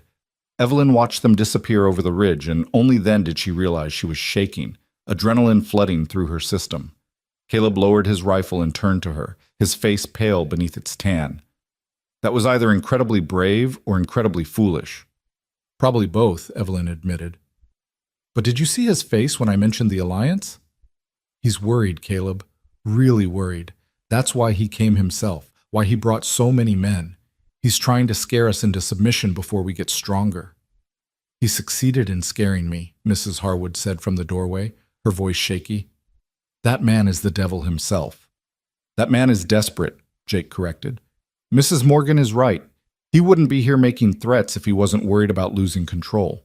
Question is, what does he do next? They found out 3 hours later when smoke appeared on the horizon. But this time it wasn't coming from Morganland. It was coming from the Brennan Ranch 5 miles to the south. Caleb saw it first, his face going white. Jesus, he's hitting them because they joined us. There was no discussion, no debate. Caleb, Jake, Tom, and Sam saddled horses and rode out immediately, taking firefighting equipment. Evelyn wanted desperately to go with them, to help, but Caleb's look had brooked no argument. You stay here. You keep this place safe. That's your job right now. So she waited, pacing the porch like a caged animal, Mrs. Harwood beside her, equally anxious. The smoke column grew larger, darker, and Evelyn's imagination conjured horrors. The Brennan family trapped in their house, the 3 sons burned alive. Thomas Brennan's dreams turned to ash. Other riders appeared, racing toward the Brennan place. Margaret Sullivan with 2 of her hands. The Johansson brothers. Danielle Ortega. The alliance responding just as they'd planned, just as they'd promised. It should have filled Evelyn with pride. Instead, she felt only dread.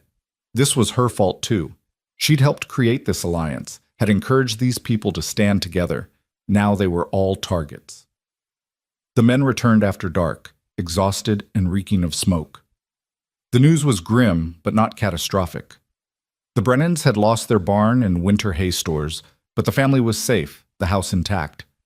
They'd managed to save most of the livestock thanks to the quick response from the alliance members. It's the same pattern, Caleb said wearily, washing soot from his face. Started in 3 places simultaneously, professional work, and this time there were witnesses. 2 of Maddox's men were seen riding away. We've got names. Will the sheriff act on that? Evelyn asked, though she already knew the answer. Doubtful. But we're documenting everything, building a case. Eventually, we'll have enough to go over his head, straight to the territorial governor. Caleb dried his face, his movements heavy with exhaustion. Thomas Brennan wants to quit. Can't say I blame him. He's got sons to protect. This isn't their fight. Did you let him quit? No. Told him that quitting now just proves Maddox's tactics work. Told him we'd help him rebuild, that the alliance means something. But Evelyn, if he wants out, I can't hold him. None of us signed up to die for water rights. What did he say? He said he'd think about it. But I saw the fear in his eyes, fear for his boys.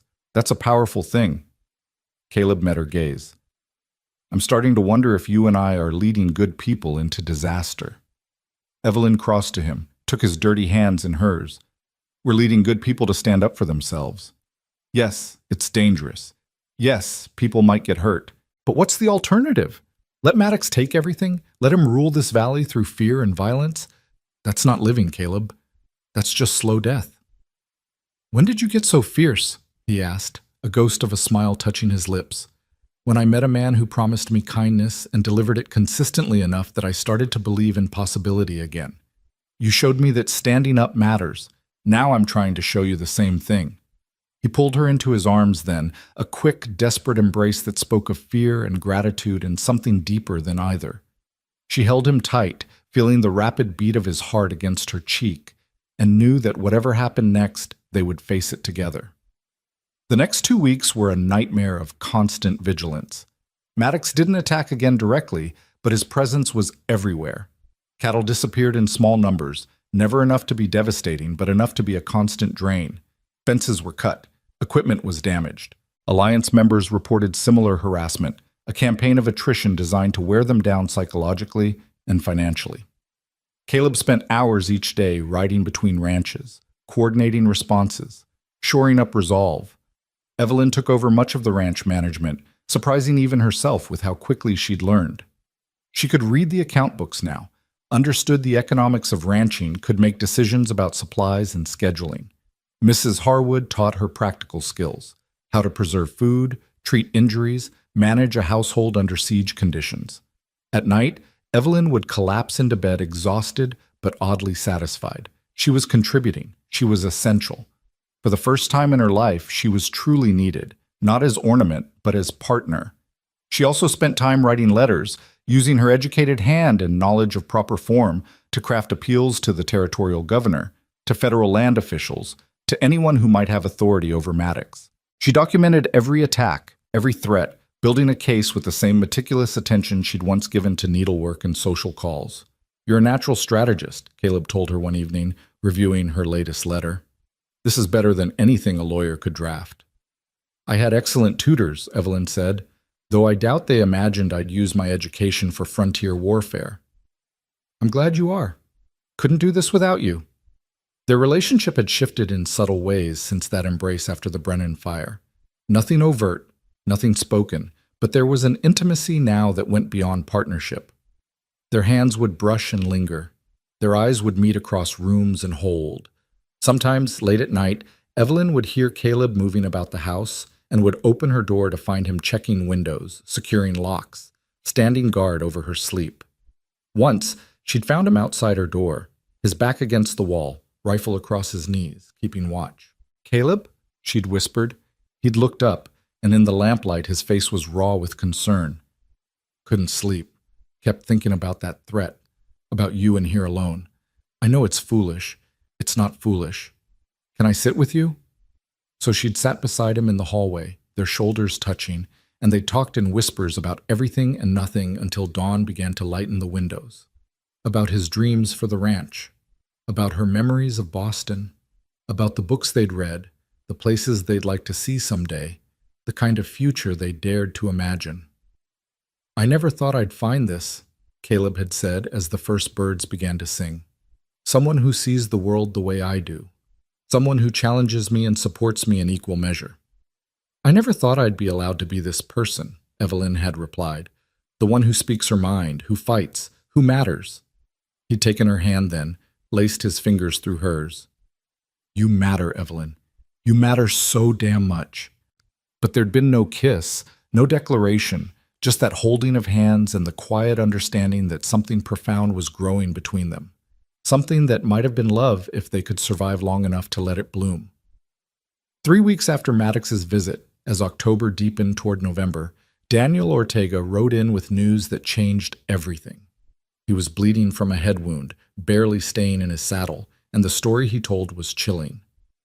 "Maddox's men attacked my place 2 hours ago," he gasped as Evelyn worked to clean and bandage his wound.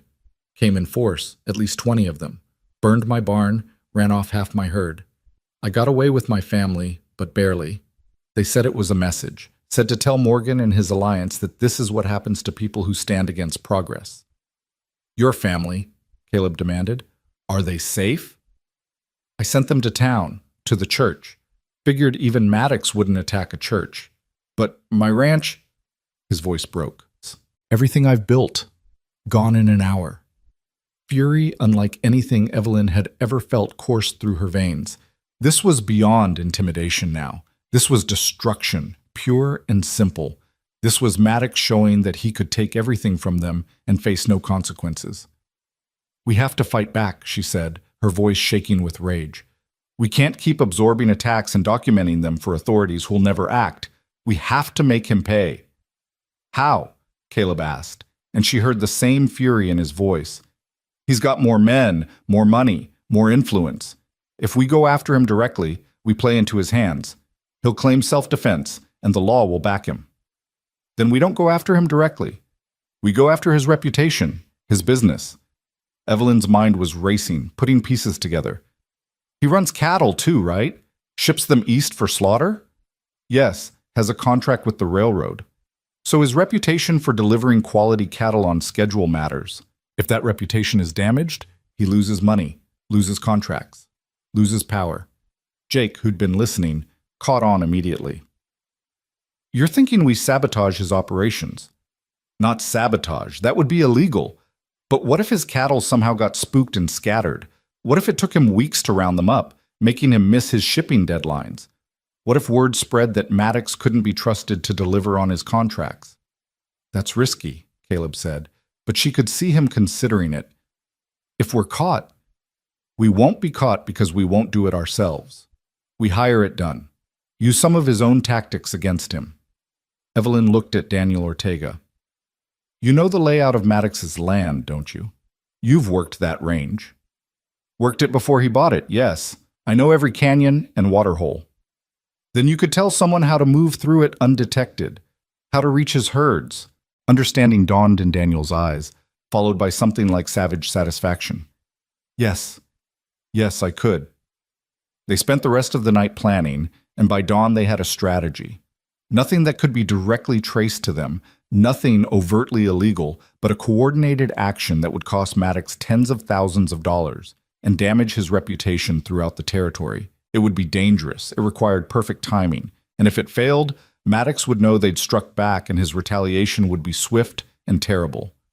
Last chance to back out, Caleb said, looking at each person in the room.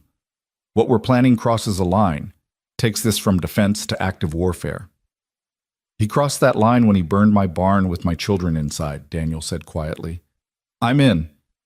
He crossed it when he threatened Evelyn, Jake added. I'm in. Count me in too, Tom said, and Sam nodded vigorously. Evelyn didn't speak, just met Caleb's eyes and nodded once.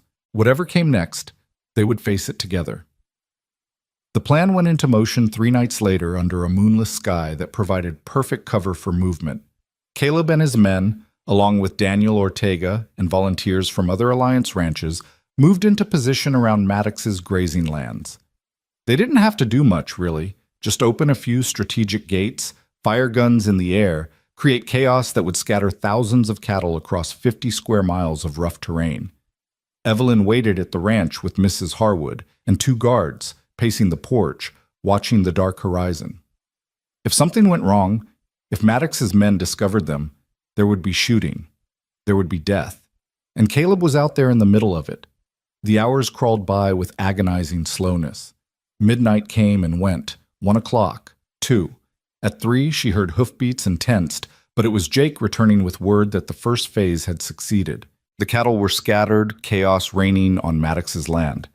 At 4, Tom returned with similar news from another sector. Everything was going according to plan. At 5, as dawn began to gray the eastern sky, Caleb rode in, exhausted but uninjured. Evelyn ran to him, and he caught her up in his arms, holding her tight. It's done, he said into her hair. It's done, and nobody got hurt. His entire herd is scattered from hell to breakfast. It'll take him weeks to round them up, if he even can. He'll miss his railroad contracts, lose his reputation for reliability. Then it was worth it? We'll see. He'll know we did this, can't prove it, but he'll know. And he'll retaliate. We've escalated this, Evelyn. Made it personal. She pulled back to look at his face, dirty and tired, but alive, so wonderfully alive. It was already personal. We just stopped letting him be the only one throwing punches. He cupped her face in his hands, and for a moment she thought he would finally kiss her. Instead, he pressed his forehead to hers. I love you. I know this isn't the time or place, but I need you to know.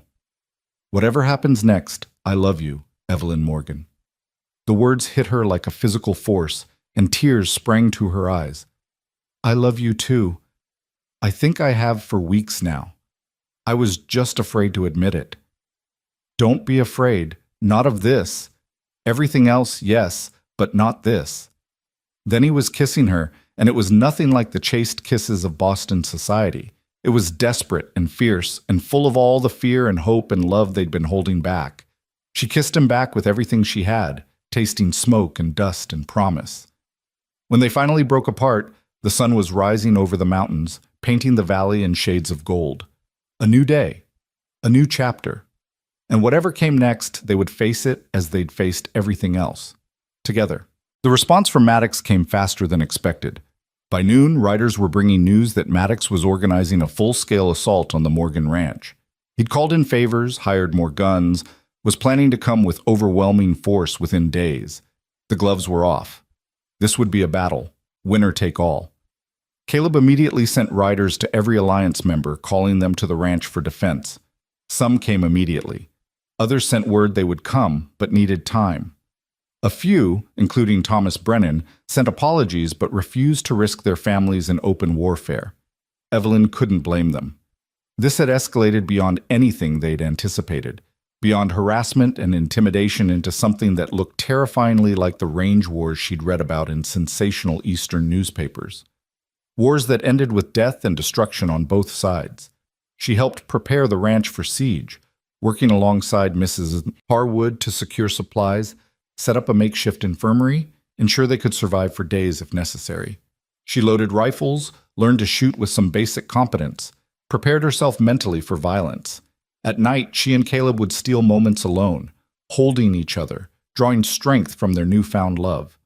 They didn't speak of what might happen, of the possibility that this could end in death. Instead, they spoke of after, of the life they would build when this was over. "I want to expand the house," Caleb said one night. "Add rooms for children, for family." "I want to help Mrs. Thornton with the school," Evelyn replied. "Teach literature and history, give these frontier children the education they deserve." "I want to grow old with you," he whispered. "Watch the seasons change. Watch our children grow. Build something lasting." "We will," Evelyn promised, though fear clawed at her heart. "We will, Caleb." On the third day after the cattle scatter, scouts reported that Maddox was gathering his forces. At least 30 armed men, maybe more. They would come at dawn the next day, under cover of morning light but before the valley fully woke. That night, Caleb gathered everyone in the barn for final preparations. In addition to his own men, they now had fighters from 6 alliance ranches. 23 people total willing to make a stand, against Maddox's 30 or more. The odds weren't good, but they weren't impossible either. "Tomorrow, we defend this ranch," Caleb said, his voice carrying to every corner of the barn. "We defend not just my land, but the principle that bullies don't get to win through fear and violence. Some of you have families. Some of you have more to lose than others. If anyone wants to leave, now's the time. No judgment. No shame." Nobody moved. Evelyn felt her throat tighten with pride and fear in equal measure. "All right then. We hold the house and barn. We don't fire first, but when we fire to protect what's ours. Stay smart, stay safe. And remember, we're not alone in this. We're together. That's our strength." As people dispersed to their positions, Evelyn stayed behind with Caleb. In the lamplight, his face looked carved from stone, all the softness gone, replaced by grim determination. "I need you to promise me something," he said quietly. "Anything. If things go badly tomorrow, if it looks like we're going to lose, you take a horse and you ride for town. You get to the church, to Mrs. Thornton. You don't try to be a hero. Caleb, please, Evelyn. I can fight if I know you have a chance to escape. I can't fight if I'm worried about you dying beside me." She wanted to argue, to insist she'd stay to the end, but she saw the desperate need in his eyes and nodded. "I promise, but only if it's truly lost, not before." "Fair enough." He pulled her close one last time. "I love you. Whatever happens tomorrow, know that loving you has been the best thing in my life." "I love you too," she whispered. "And we're going to survive this. We're going to build that life we talked about." "Yes," he said, but she heard the doubt in his voice. That night, Evelyn didn't sleep. She lay in her bed, listening to the sounds of people preparing for battle, and thought about how her life had changed in just 2 months. She'd arrived here expecting cruelty and had found kindness, had expected to be property and had become a partner, had expected to merely survive and had learned to truly live. Whatever tomorrow brought, she would face it with her head high and her heart full. Because she'd found something worth fighting for. She'd found home. Dawn broke with deceptive beauty, the sky bleeding crimson and gold over the Montana mountains, as if the heavens themselves were preparing for the violence about to unfold. Evelyn stood at the window of the main house, dressed in her most practical clothes, her hair pinned severely back, watching as the valley slowly emerged from darkness.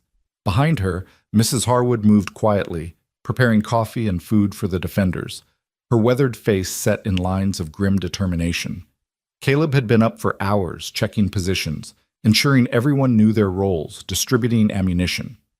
Evelyn had watched him move through the pre-dawn darkness like a general preparing for battle, and her heart had swelled with pride and terror in equal measure. This man who'd promised her kindness was now preparing to fight for everything they'd built together. "They'll come from the east," Jake said, entering the house with Tom and Sam. "Sun at their backs, trying to blind us. Classic tactic. We're ready for it, Caleb replied, his voice steady despite the tension radiating from every line of his body. Everyone knows to keep low. Use cover. Don't waste ammunition. We make every shot count. Young Sam looked pale but determined, his rifle held with white-knuckled intensity. Tom was calm, the oldest and most experienced fighter among them. Jake's eyes held the sharp focus of a man who'd seen violence before and survived it. Evelyn moved to Caleb's side and he took her hand briefly, squeezed it. No words were needed. Everything they felt, everything they feared and hoped for, passed between them in that simple touch. The sun climbed higher, and still no sign of Maddox's forces. The waiting was agony, stretching nerves to breaking point. The Alliance defenders were positioned strategically around the ranch, behind barn walls and fence posts, in the hayloft, and behind the water trough. 23 people prepared to hold their ground against superior numbers. At 7 o'clock, Margaret Sullivan shouted from her position near the barn, "Riders, East Ridge, here they come!" Evelyn's stomach clenched as she saw them, a dark mass of riders cresting the hill, silhouetted against the rising sun exactly as Jake had predicted. They came at a walk, deliberate and intimidating, their numbers clearly visible now. She counted 32 armed men, and at their head rode Ronan Maddox on his black stallion, tall and imposing and radiating absolute confidence. They stopped just beyond rifle range, and the silence that fell was suffocating. For a long moment, nobody moved, the two forces simply staring at each other across the grass and dust that separated them. Then Maddox rode forward alone, stopping 50 feet from the house. "Morgan," he called, his voice carrying clearly in the still morning air. "Let's talk like civilized men before anyone has to die today." Caleb stepped out onto the porch, rifle in hand but pointed down. "I'm listening." "You've made your point. The cattle scatter was clever, I'll give you that. Cost me considerably. But this," he gestured at the armed defenders, "this is foolishness. You're outnumbered and outgunned. I've got 30 men ready to fight. You've got, 20? And half of them farmers who can barely shoot straight." "We shoot straight enough," Caleb said coldly. "And we're defending our homes. That makes us more dangerous than hired guns fighting for money." "Perhaps, but you'll still lose." Maddox's smile was predatory.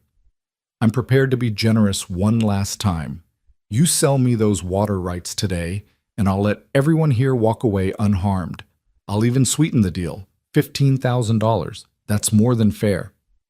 "That's blood money, and you know it. Blood money is better than just blood, Morgan, which is what you'll have if you refuse." Maddox's expression hardened. "I didn't want this.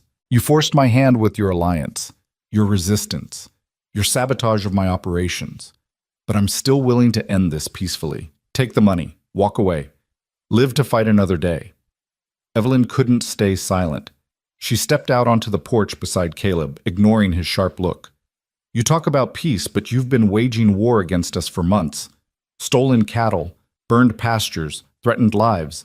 You don't want peace, Mr. Maddox. You want surrender." Maddox's eyes found her, and something ugly flickered in them. "Mrs. Morgan, I'd hoped you'd have the good sense to be somewhere safe today. This isn't a place for women. This is exactly the place for me. This is my home, my ranch, my fight." Evelyn's voice rang clear and strong. "And you're not taking it from us." "How unfortunate." Maddox straightened in his saddle. "I gave you every chance, Morgan. What happens now is on your head. When your wife is widowed and your friends are dead, remember that you chose this." He wheeled his horse and rode back to his men. Evelyn felt Caleb's hand on her shoulder, tight with tension. "Get inside," he said urgently. "This is about to get very bad." But before she could move, something unexpected happened. More riders appeared on the western ridge, at least a dozen of them, riding hard toward the ranch. For a terrible moment, Evelyn thought they were more of Maddox's reinforcements, that they were truly doomed. But then she recognized the lead rider, Thomas Brennan, the Irishman who'd wanted to quit, who'd been too afraid to fight. And behind him rode his 3 sons, along with other ranchers she recognized, people who'd been too scared to commit to the alliance, but who'd apparently changed their minds overnight. They rode straight through Maddox's line, forcing his men to scatter, and took up positions alongside Caleb's defenders. Thomas pulled his horse to a stop near the porch, his weathered face set in hard lines. "Changed my mind," he called to Caleb. "Told my boys what their da was, a coward who'd let good people fight alone. They shamed me proper. So here we are, if you'll still have us." "We'll have you," Caleb said, and Evelyn heard the emotion in his voice. "Grateful to have you." More riders appeared, this time from the south. Eleanor Thornton leading a group of townspeople, men and women both, armed with rifles and shotguns and grim determination. She pulled up beside Brennan, her face fierce. "Maddox has terrorized this valley long enough," she called. "Some of us in town decided it was time to take a stand. We're not fighters, but we're witnesses, and we're prepared to testify about everything we've seen if this goes to trial." The tide had shifted dramatically. What had been 32 against 23 was now 32 against nearly 50. And more importantly, Maddox's intimidation tactics had backfired. His violence had united the very people he'd tried to divide. Evelyn saw Maddox's face darken as he assessed the changed situation. His hired guns were looking less confident now, some of them exchanging glances as if reconsidering their employment. Hired men fought for money, not principle. When the odds stopped being overwhelmingly in their favor, their motivation wavered. "Last chance, Maddox," Caleb called. "You can ride away now. No bloodshed, no death. Just ride away and leave us in peace." For a moment, Evelyn thought he might actually do it, might accept that he'd lost, that his intimidation had failed, but then his face twisted with rage and something darker, the fury of a man who'd never been denied anything in his life. "Kill them all!" he roared, drawing his pistol. The world exploded into chaos and violence. Maddox's men charged, and the defenders opened fire. The crack of rifles shattered the morning peace, and smoke began to fill the air. Evelyn dropped behind the porch railing as bullets splintered wood around her, her heart hammering so hard she thought it might burst from her chest. Caleb was firing methodically, each shot carefully aimed. Jake and Tom were doing the same from their positions. All around the ranch, defenders were holding their ground, and Evelyn realized with shock that they were actually holding. Maddox's men were taking casualties, riders tumbling from horses, the charge faltering in the face of determined resistance. "Evelyn, get inside!" Caleb shouted, but she couldn't move, frozen by fear and the terrible beauty of what she was witnessing. People were fighting for their homes, for their futures, for the principle that might didn't make right. One of Maddox's men broke through the line, riding straight for the house. Tom shot him from his position near the barn, and the rider fell, his horse veering away. The violence was immediate and terrifying and utterly real in a way nothing in Evelyn's sheltered Boston life had prepared her for. The battle raged for what felt like hours, but was probably only minutes. Maddox's men, realizing they weren't facing an easy victory, began to retreat, dragging their wounded with them. Caleb and the others held their fire as the hired guns fell back, clearly having lost their stomach for a fight that had turned against them. But Maddox himself wasn't retreating. He sat his black horse in the middle of the battlefield, his face contorted with fury and disbelief that his carefully laid plans had crumbled. He'd lost, and for a man like him, losing was unacceptable. "Morgan!" he screamed. "This isn't over! You hear me? This isn't over!" Then, with movements so sudden Evelyn barely registered them, he spurred his horse forward, drawing his pistol, charging straight at the house with murder in his eyes. He was going to kill Caleb, or die trying, rage overriding any semblance of strategy or survival instinct. Time seemed to slow. Evelyn saw Caleb turn, saw him raise his rifle, knew that Maddox would be on him before he could fire. Without thinking, operating on pure instinct, she grabbed the rifle that Sam had left leaning against the porch railing, raised it to her shoulder the way Mrs. Harwood had taught her during those long afternoons of preparation, and fired. The kick nearly knocked her down, and the noise was deafening. For a moment, she couldn't see through the smoke, couldn't tell if she'd hit anything. Then the smoke cleared, and she saw Maddox's horse rearing, saw Maddox himself tumbling from the saddle, clutching his shoulder. She'd hit him. She'd actually hit him. Jake and several other men rushed forward, disarming Maddox before he could recover, holding him down despite his struggles. It was over. The battle was over, and they'd won. Evelyn's legs gave out, and she sat down hard on the porch, the rifle falling from nerveless fingers. She'd shot a man. She'd actually shot another human being. The reality of it crashed over her in waves of shock and horror and relief. Caleb was beside her instantly, gathering her into his arms. "It's all right. It's over. You're safe. We're all safe." "I shot him," she whispered. "I shot a man. You saved my life." "He would have killed me, Evelyn. You saved me." He held her tighter. "It's all right to be scared, to be shocked, but you did what needed doing." Around them, the defenders were emerging from cover, taking stock of injuries and damage. Miraculously, no one on their side had been killed, though several had wounds that would need attention. On Maddox's side, 3 men were dead and several more wounded. The hired guns who'd survived were being rounded up, disarmed, their brief loyalty to Maddox evaporating in the face of defeat. Eleanor Thornton approached the porch, her face grim but satisfied. "I've sent riders for the marshal in Billings. The territorial one, not our useless sheriff. With this many witnesses to attempted murder, even Maddox's influence can't save him." Maddox himself was being held near the barn, blood seeping through his shirt from Evelyn's bullet wound. His face was ashen, but the rage in his eyes hadn't dimmed. He looked at Caleb with pure hatred. "This isn't over, Morgan. I'll destroy you. I'll destroy everything you've built. You'll regret this day." "I don't think so," Caleb said quietly, walking over to him. "You see, Maddox, you made a fundamental miscalculation. You thought we'd be easy to intimidate because we're smaller than you. Weaker. But you forgot that scared people eventually get tired of being scared. They band together, they fight back. And when they do, all your money and influence can't save you." "You shot me," Maddox said, looking past Caleb to where Evelyn still sat on the porch. "My wife shot you," Caleb corrected, "to defend her home. That's legal. What you did, coming here with an army to murder and intimidate, that's not legal. That's why you're going to hang." The color drained further from Maddox's face as the reality of his situation sank in. He'd overplayed his hand spectacularly. In trying to crush the alliance through overwhelming force, he'd created exactly the kind of public incident that would destroy him. The marshal arrived the next day with deputies and a territorial judge. The testimony was overwhelming and came from dozens of witnesses, many of them respected townspeople whose word carried weight.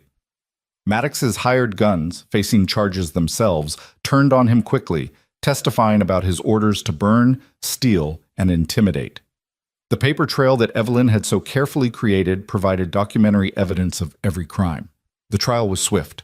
Montana Territory justice could be harsh and quick when guilt was clear. Maddox was convicted of attempted murder, arson, cattle theft, and conspiracy to commit violence. The judge sentenced him to hang, and his empire, built on intimidation and illegal tactics, collapsed almost overnight. His lands were seized, his assets frozen, his contracts voided. The smaller ranchers who'd suffered under his reign suddenly found opportunities opening up. Maddox's former holdings were divided and sold to those who'd been his victims. Water rights were redistributed fairly.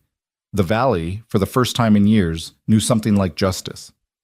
Through it all, Evelyn worked alongside Caleb, helping manage the legal details, ensuring that the alliance members received fair treatment, that the rebuilding began on solid ground. Her education, her organizational skills, her ability to navigate bureaucracy proved invaluable. She wasn't just a rancher's wife. She was a partner in every sense of the word. 3 weeks after the battle, as the first serious snow of winter began to fall, Caleb and Evelyn stood on their porch watching the valley transform into a wonderland of white. The physical wounds of the fight had healed. Jake's graze was completely better. The buildings damaged by bullets had been repaired. The cattle that had scattered during various attacks had been rounded up and returned. But more than that, something fundamental had shifted. The ranch felt different now. It felt like home in a way it hadn't before. Hard-won and blood-bought, yes, but theirs in a way that nothing taken easily could ever be. "I've been thinking," Caleb said, his arm around Evelyn's shoulders, "about what comes next, about the future." "What have you been thinking?" Evelyn asked, leaning into his warmth. "That I want to make this official, a real wedding, not just a legal arrangement, in the church, with everyone we care about present. A celebration of what we've built together." He turned to face her fully. "I know we're already married in the eyes of the law, but I want to marry you again, Evelyn. Choose you again, Knowing everything I know now, will you marry me? Tears sprang to her eyes, but they were happy tears. Yes, 1,000 times yes. And I've been thinking about your mother, about bringing her here, if she wants to come. Getting her away from your father, giving her a chance at a better life. Would you want that? The tears fell freely now. The thought of her mother, freed from her father's cruelty, living here in this valley where women could be strong and valued, was almost too beautiful to believe. More than anything. Then we'll make it happen. We'll send for her in the spring, once winter passes. Give her a home here with us. They stood in the falling snow, holding each other, and Evelyn marveled at the strange twists of fate that had brought her here. She'd left Boston expecting a cruel husband and a prison sentence of a marriage. Instead, she'd found a partner who valued her mind and her spirit. She'd discovered strength she never knew she possessed. She'd learned to fight for what mattered. The wedding took place in early December, after the worst of the winter storms had passed, but before the true bitter cold set in. The church in Silver Creek was packed with ranchers, townspeople, and alliance members, all dressed in their finest, all gathered to celebrate not just a marriage, but a victory. A victory over tyranny and intimidation. A victory of community over greed. Evelyn wore the white silk dress she'd brought from Boston, the one her mother had worn, altered now to fit her body that had grown stronger from ranch work. As she walked down the aisle on Thomas Brennan's arm, having no father worthy of the honor, she saw Caleb waiting for her at the altar, his face transformed with love and pride. Eleanor Thornton had agreed to officiate, her voice ringing clear and strong through the small church. We're gathered here today to witness a marriage that has already proven itself through fire and hardship. These two people have fought for each other, stood beside each other, chosen each other when choosing was costly. Now they choose each other again, freely and joyfully, before God and this community. Caleb took her hands, his grip warm and steady. Evelyn Carter, you came into my life as a stranger, and you became my best friend, my partner, my love. You challenged me to be better. You showed me what real courage looks like. I promise you, for the rest of my life, I will be kind to you. I will value you. I will stand beside you through every storm. This I swear. Evelyn's voice shook with emotion as she replied, Caleb Morgan, you promised me kindness when I expected cruelty. You gave me partnership when I expected ownership. You showed me that I could be strong, that my voice mattered, that I was worth fighting for. I promise you, for the rest of my life, I will stand beside you. I will fight for what we've built. I will love you with everything I have. This I swear. Eleanor smiled, tears glistening in her own eyes. Then by the power vested in me by Montana Territory and by the authority of this community that has witnessed your love and your courage, I declare you husband and wife.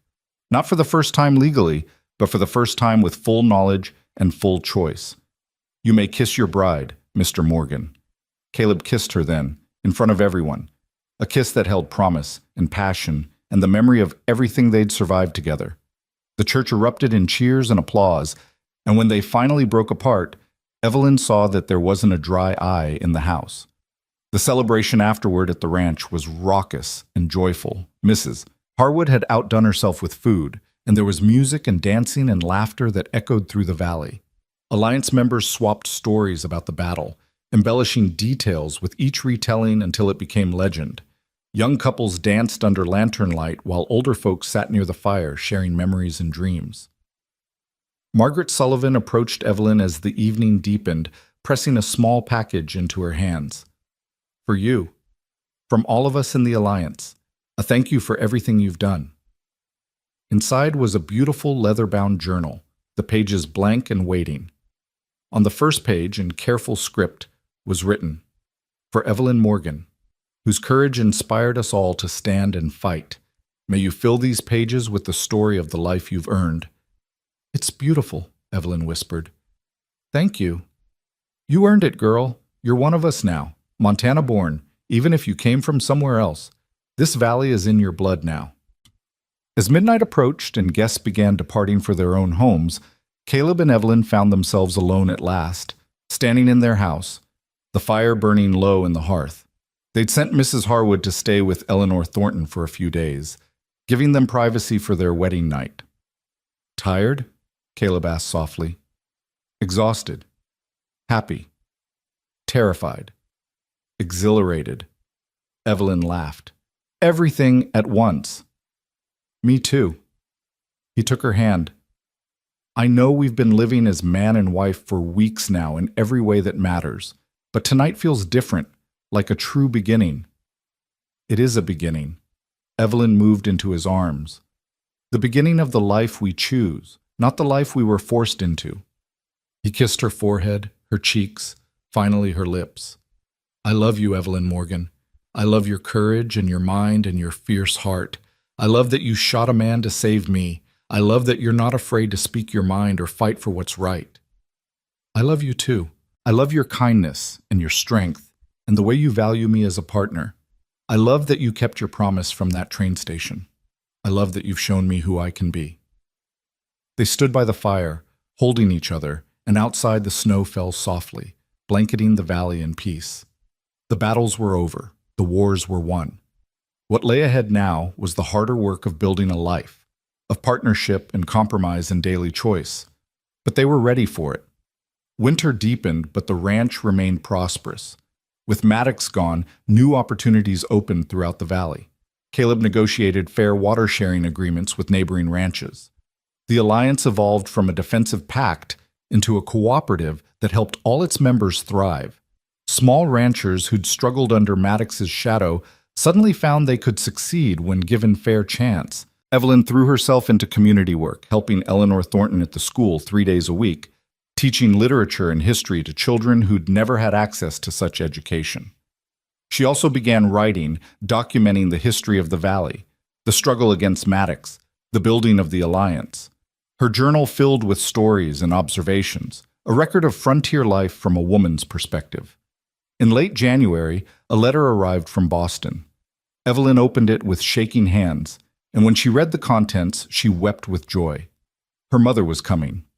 She'd finally found the courage to leave Evelyn's father, had scraped together enough money for a train ticket, and would arrive in Silver Creek in late March when the worst of winter travel was over.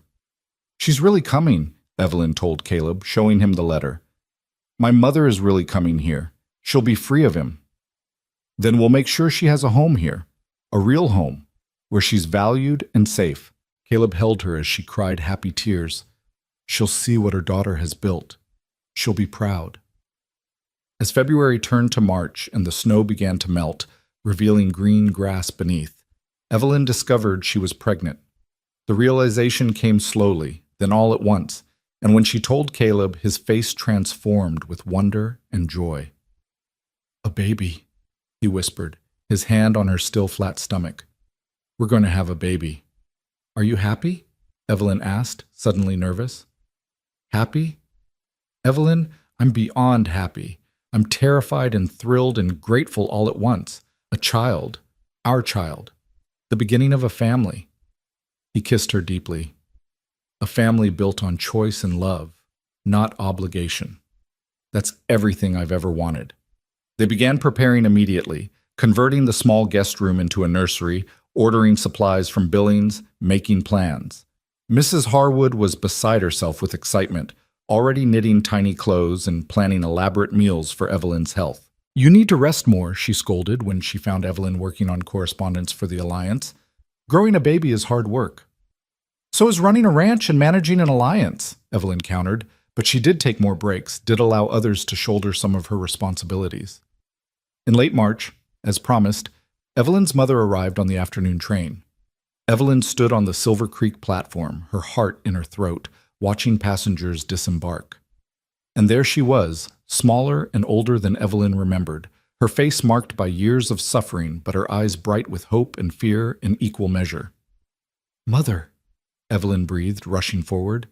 They held each other and wept, months of separation and years of pain flowing out in that embrace. Finally, they pulled apart, and Evelyn's mother studied her daughter's face with wonder. You look different, she said, stronger, happier, like you've become someone I barely recognize.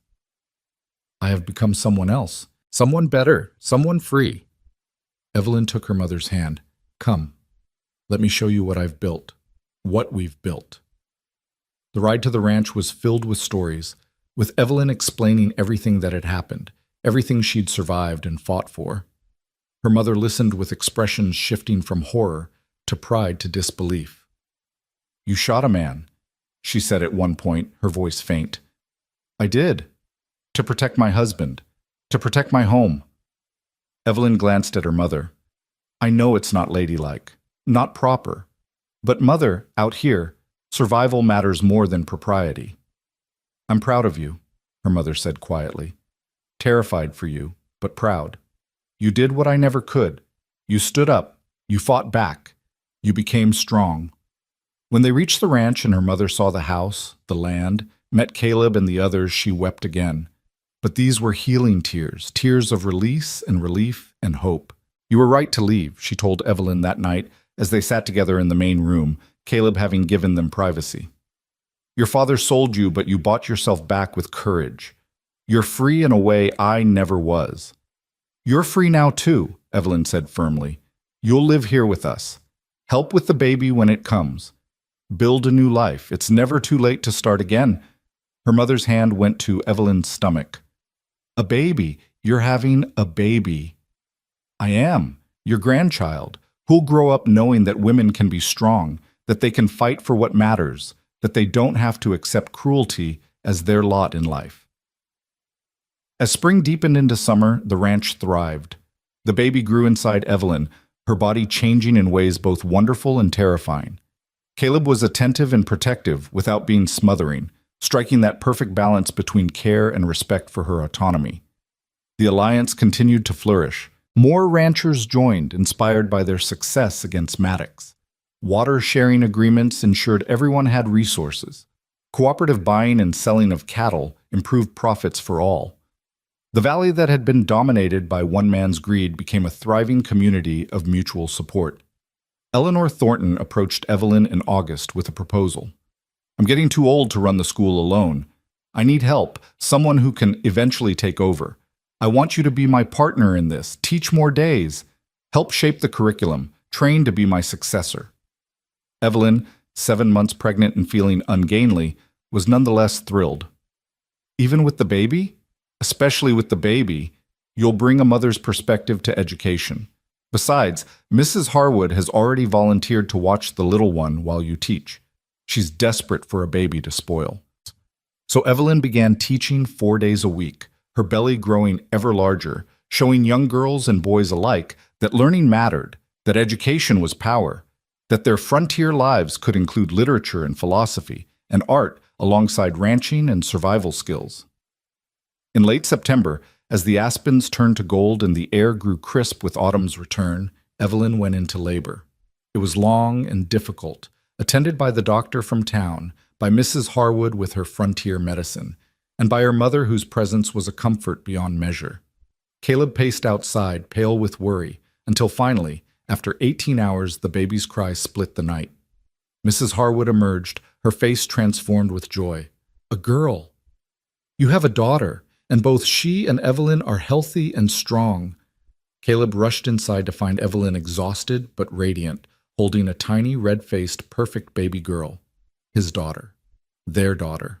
"She's beautiful," he whispered, touching the baby's impossibly small hand. "She's perfect." "She is," Evelyn agreed. "And she's going to grow up in a world where women can be anything they want to be, where they can fight and lead and matter." They named her Catherine Morgan, after Evelyn's mother, whose given name was Catherine, but who'd always gone by Kate. Little Catherine was baptized in the Silver Creek Church by Eleanor Thornton, surrounded by the entire alliance, by townspeople, by everyone who'd fought for the future that this child represented. As winter returned and the valley settled into its rhythm of survival and endurance, Evelyn found herself reflecting on the incredible journey of the past year. She'd arrived in Montana expecting a prison and had found freedom, expected cruelty and found kindness, expected to be diminished and instead discovered her own strength. One evening, as snow fell softly outside and the fire crackled in the hearth, she sat with Caleb, Catherine sleeping peacefully in her cradle nearby. Her mother was knitting in the corner, content and healing. Mrs. Harwood was preparing supper, humming under her breath. "Are you happy?" Caleb asked softly, the question that had become a ritual between them. More than I ever thought possible, Evelyn replied honestly. There are hard days, moments when I'm exhausted or scared or overwhelmed, but yes, I'm happy. Are you? Beyond measure, he kissed her temple. You know, I think about that day at the train station sometimes, how terrified you looked, how I promised you kindness and watched you not believe me. I couldn't believe it. It seemed impossible that any man would choose kindness over power. And now? Now I know better. I know that the strongest men are the kind ones, that real power comes from partnership, not domination. That love built on respect and choice is worth fighting for. She turned to look at him. You kept your promise, Caleb. Every single day you've kept that promise. You've been kind to me in ways I never imagined kindness could look like. It wasn't hard. You make it easy to be kind, to be better than I might have been otherwise. He pulled her closer. We've built something good here, haven't we? Something that will last. We have. And it will last because we chose it, because we fought for it, because we refused to let cruelty and greed win.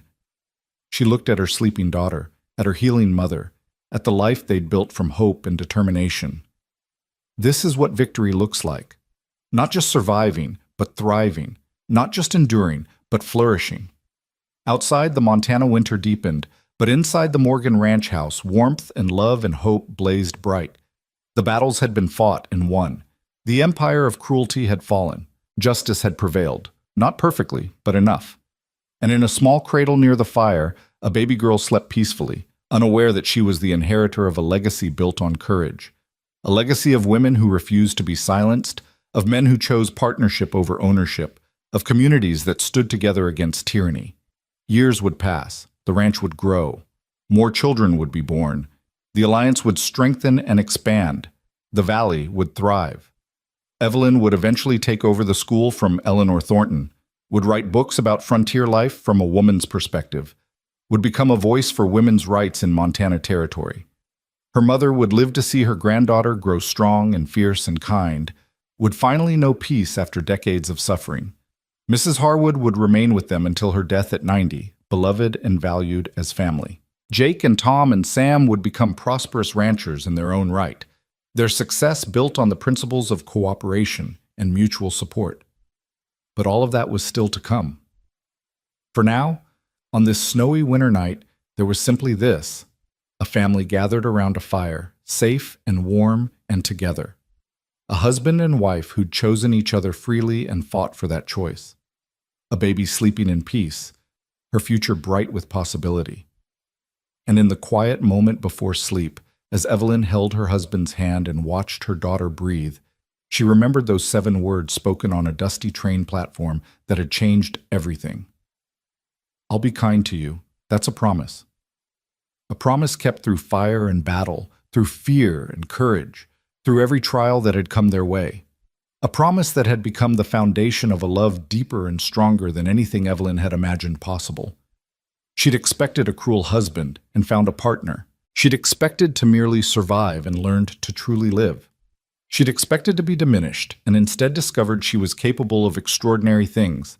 The Montana wind whispered through the valley, carrying with it the promise of spring to come, of new beginnings and endless possibilities.